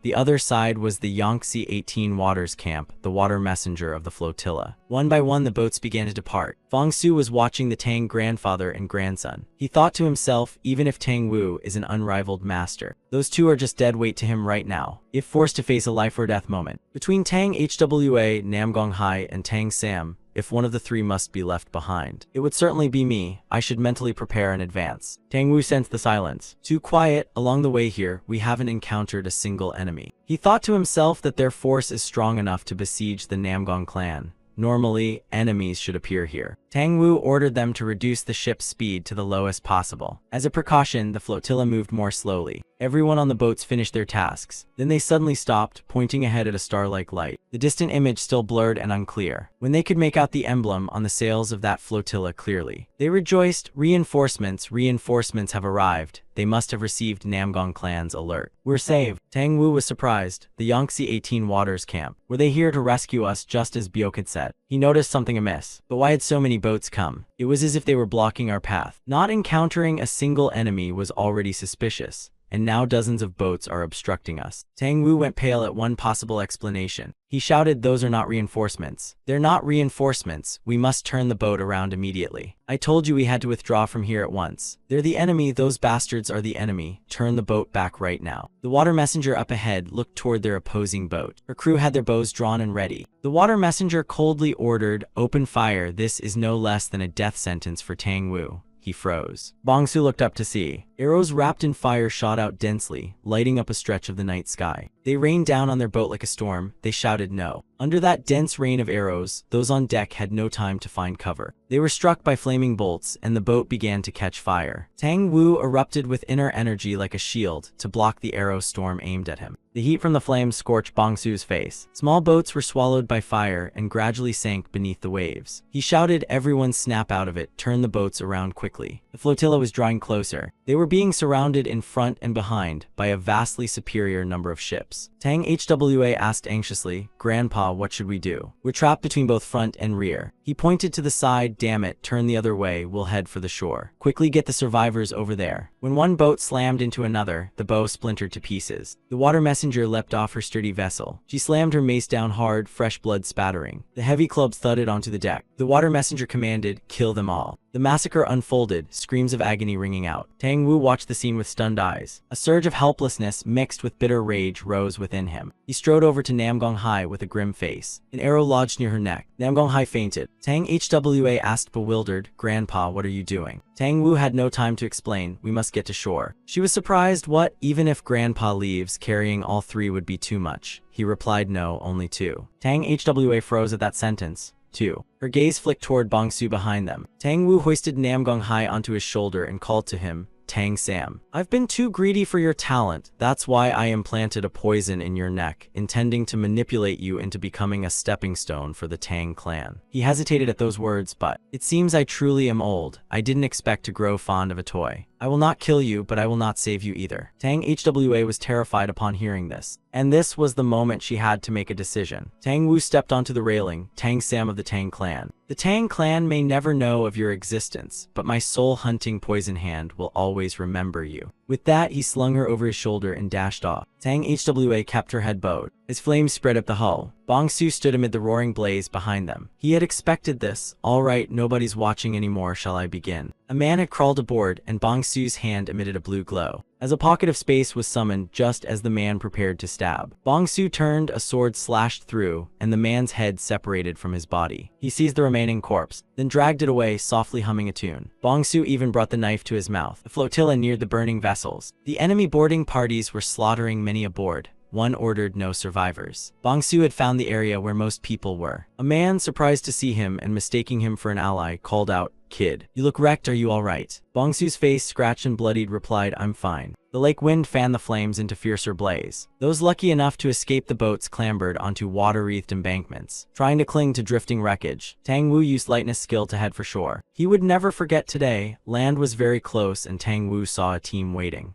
Those Tianma City dogs. Had they concealed forces on land? From shore they saw a green mechanical device flare to life. Vents of detoxifying gas launched toward the foremost ranks. Tang Wu landed then, and turned to look back. Tang Hwa had also reached shore, while the flotilla was engulfed by flames. A few had drifted ashore, still gasping for breath. Tang Wu gave them no time to delay, urging, "Move quickly." They knew they couldn't linger and stood up at once, their bodies wavering as they made for the tree line. And on the boat, Bongsu stood amid heaps of corpses on the deck, his face stained with the fresh blood of enemies. System display: first job transfer quest, Wanderer, exclusive test occupation, eliminate 100 enemies level 10 or above. Current quest progress completed, total 18,100. He thought to himself, 18, do any of those enemies I just killed qualify? Someone behind tossed him a cloth and called, "At least cover your face. Do you have any idea what you look like right now?" Bongsu was currently smeared head to toe with blood. He wrapped the cloth around his face, leaving only his eyes exposed, and replied, "Right." Someone stepped onto the boat. This person was the shapeshifted Du Hyo transformed. The man had to exclaim, "Oh my, you lot have turned this place into a blood-soaked graveyard, have you?" The whole group bowed. Vice camp leader Du Hyo asked, "What's the situation?" Reporting, "We wiped out those on the boat, but..." Tang Wu, along with several masters and the remaining survivors, fled to shore already. He looked awkward. "Is that so? I'll have to discuss it with the camp master. Wait for further orders." The subordinate bowed and obeyed. Bongsu stood in the distance, quietly observing the enemy. The flotilla continued to move. The water messenger folded her arms and looked toward the great blaze ahead. Seeing Du Hyo approaching, "Ah, Fa in hand, you're late, shapeshifter." He was surprised. "How did you know?" The water messenger replied, "I received word from Ash Shadow that you would come." And that smile of yours, whether you turn male or female, it never changes. He realized and said, I will remember that. So how should we deal with Tang Wu? The water messenger had her own plan. We'll drive him to Xianzheng Mountain as arranged, and that place will become his tomb. Du Hio rubbed his chin and said, Xianzheng Mountain, half cliff, half valley, he'll be cornered against the cliff in utter despair. Perhaps he's scrambling up as fast as he can without realizing it's his own grave, eh? The water messenger ordered, get ready to move. We'll depart soon with the rest of the force. Du Hio added, one of the 10 great masters against 2 bodyguards, wait, maybe 3. That's fine, more is definitely better. His departing steps halted. The shapeshifter inquired, by the way, water messenger, did you happen to see any strange fellow, one with jet black eyes, or perhaps a master whose martial skill emits light? The water messenger replied, I have not seen anyone. He found it odd, every direction had been completely sealed off, yet the man had vanished without a trace. But Du Hio had it figured out. As he looked toward the distant sea of flames, Du Hio wasn't worried about finding Bong Su. There's nothing that a full-scale extermination can't sort out. As for Tang Wu, they moved into the mountains. The forest at night was utterly still. A small rustle sounded in the underbrush. A pack of assassins lunged out. Tang Wu unleashed poison needles at them. He amplified his power and controlled the venom. A small whirlwind formed. It dispersed into streams of antidotal gas fired at several assassins. Tang Wu's hands manipulated everything. Just as the assassins were about to reach the others, the antidotal streams pierced their heads. The assassins fell down. Tang Wu carefully glanced around. He led the way, let's keep moving. Gi Dihyo looked toward the open ground beside them, and saw the people around him exhausted. He gritted his teeth and ordered, damn it, we'll rest for a moment. Everyone immediately went to find a place to rest. Gi Dihyo's gaze flicked over his men. He thought to himself, the Black Crow unit is down to half, maybe even less. Danri Hui, who should have been here, has vanished without a trace. The slim chance of survival isn't just for me alone. We're in a state where even the Black Crow unit's survival is uncertain. We need to return to the Danri clan as soon as possible. A sound came again from the bushes. Gi Dihyo's face immediately changed. He turned to look. He shouted orders. The Black Crow unit rose and prepared to fight. Gi Dihyo led, pointing his spear forward. Someone. In that silent patch of bushes, dark figures appeared behind the tree roots. It turned out they had come ashore, and among them was Bong Su. Gi Dihyo exclaimed in surprise, pirates. Just when danger seemed temporarily over, he lifted the curtain and let out a Ua. The distance between the two sides was shrinking fast. The pirates shouted, leave no one alive, wipe them all out for us. Gi Dihyo also ordered his men, do not die, we will all live and return to the Danri clan. The two sides charged at each other, one bloodthirsty, the other fighting for survival in peril. At that moment, one aimed at Gi Dihyo. The opponent accelerated toward him. At the instant the two swords clashed, Gi Dihyo realized his body had reached its limit. He had to find a way to end this quickly. Gi Dihyo unleashed the one-stream 10-sword technique, then shifted into the flying swallow 10 linked swords, sword intent surging forth. The attacker targeting Gi Dihyo was Bong Su. He leaned back, dodging the flashing blade. Bong Su nimbly read the sword intent his opponent produced. He leapt into the air and slashed down. Bong Su was clear-headed. I saw the path of his sword. After landing, Bong Su retreated backward, while the other lunged forward wildly. He swung his sword in a wide arc. Bong Su spun, lifting his leg. He delivered a kick to Gi Dihyo. Both of them fell from above down to the ground. Bong Su landed and executed the 3-talent sword method. Gi Dihyo swung his sword. He lunged with all his strength. The spear plunged into the body and fresh blood spurted out. Gi Dihyo breathed a sigh of relief. You slipped up. But he froze, for he didn't know where a corpse had come from that Bong Su used to block him. Gi Dihyo was stunned. How could that be? He thought to himself, I clearly landed a killing blow. Bong Su spoke, someone once told me this. In the life or death battles of the martial world, the one who hides more cards has the upper hand. Bong Su's gaze flicked. So, a concealed main weapon was all you prepared. Suddenly Gi Dihyo felt a strange familiarity in that look. He was sure he'd seen it somewhere before. Bong Su used his chi to lift the daggers up. The daggers hovered and circled around Bong Su, aligned with the direction of his hands, then simultaneously shot toward the opponent. The dagger struck Gi Dihyo's body. He thought inwardly, I knew it, I wasn't mistaken. He's been summoning objects from nothing this whole time. What kind of dark art is this? While Gi Dihyo was on guard against the enemy in front of him, someone charged up from behind Dai. He was trapped with death looming both front and back. I can't avoid it now. Bong Su's blade pierced the man behind Gi Dihyo. He shouted angrily, don't ruin my prey. And Gi Dihyo seemed to have realized, thinking to himself, that look, I remember it now. He gritted his teeth and snarled, you vermin of the Danri clan. A lowly wretch like you. The insult sent Gi Dihyo into a furious charge. He crossed swords with him and asked, since when? Since when did you deceive me? The blade flashed with a sharp light. Gi Dihyo recklessly lifted and then struck down at him. After their sword exchange he spat, "You little demon of yours. The self-destruct incident at Bingyang was certainly your doing." A red gleam like a predatory beast flashed in Bong Su's eyes. His sword flicked aside the opponent's blade, and Gi Dihyo was sent flying backward. He relentlessly attacked, "You're nothing but a horse-stall sweeper from a noble family." The sword in Bong Su's hand transformed into a long lethal whip. It slithered around Gi Dihyo's body and then tightened. Gi Dihyo's arm was severed. He froze and looked up. Blood streaks appeared across his face and body. Even as he neared death, Gi Dihyo clung to one obsession: "No, I must return to the Danri clan." Then his body exploded, fresh blood spraying everywhere. Bong Su said casually, "I already told you, whoever hides more will have the advantage." The pirates quickly cleaned out the Danri clan's squad. Two of them were complaining, "Damn it, where did the reinforcements go?" Bong Su glanced around. He thought to himself, just as that man said, at some point the reinforcements that were supposed to arrive simply never showed up. There must be a reason for this, I need to go check. Suddenly one of them shouted, "Finally they came," admitting that the higher-ups are always unbearably slow. A group led by Ash Shadow approached. Someone noticed something odd about them. Why were they all wearing their shirts inside out like that? He shouted, "Campmaster, why are you so late? And why is your shirt on inside out?" Before he finished speaking, Ash Shadow swung his club. A single blow sent his head flying. Both Bong Su and the others were astonished. He stood there calmly looking at the corpse. Ash Shadow ordered that no one be left alive, wipe them all out.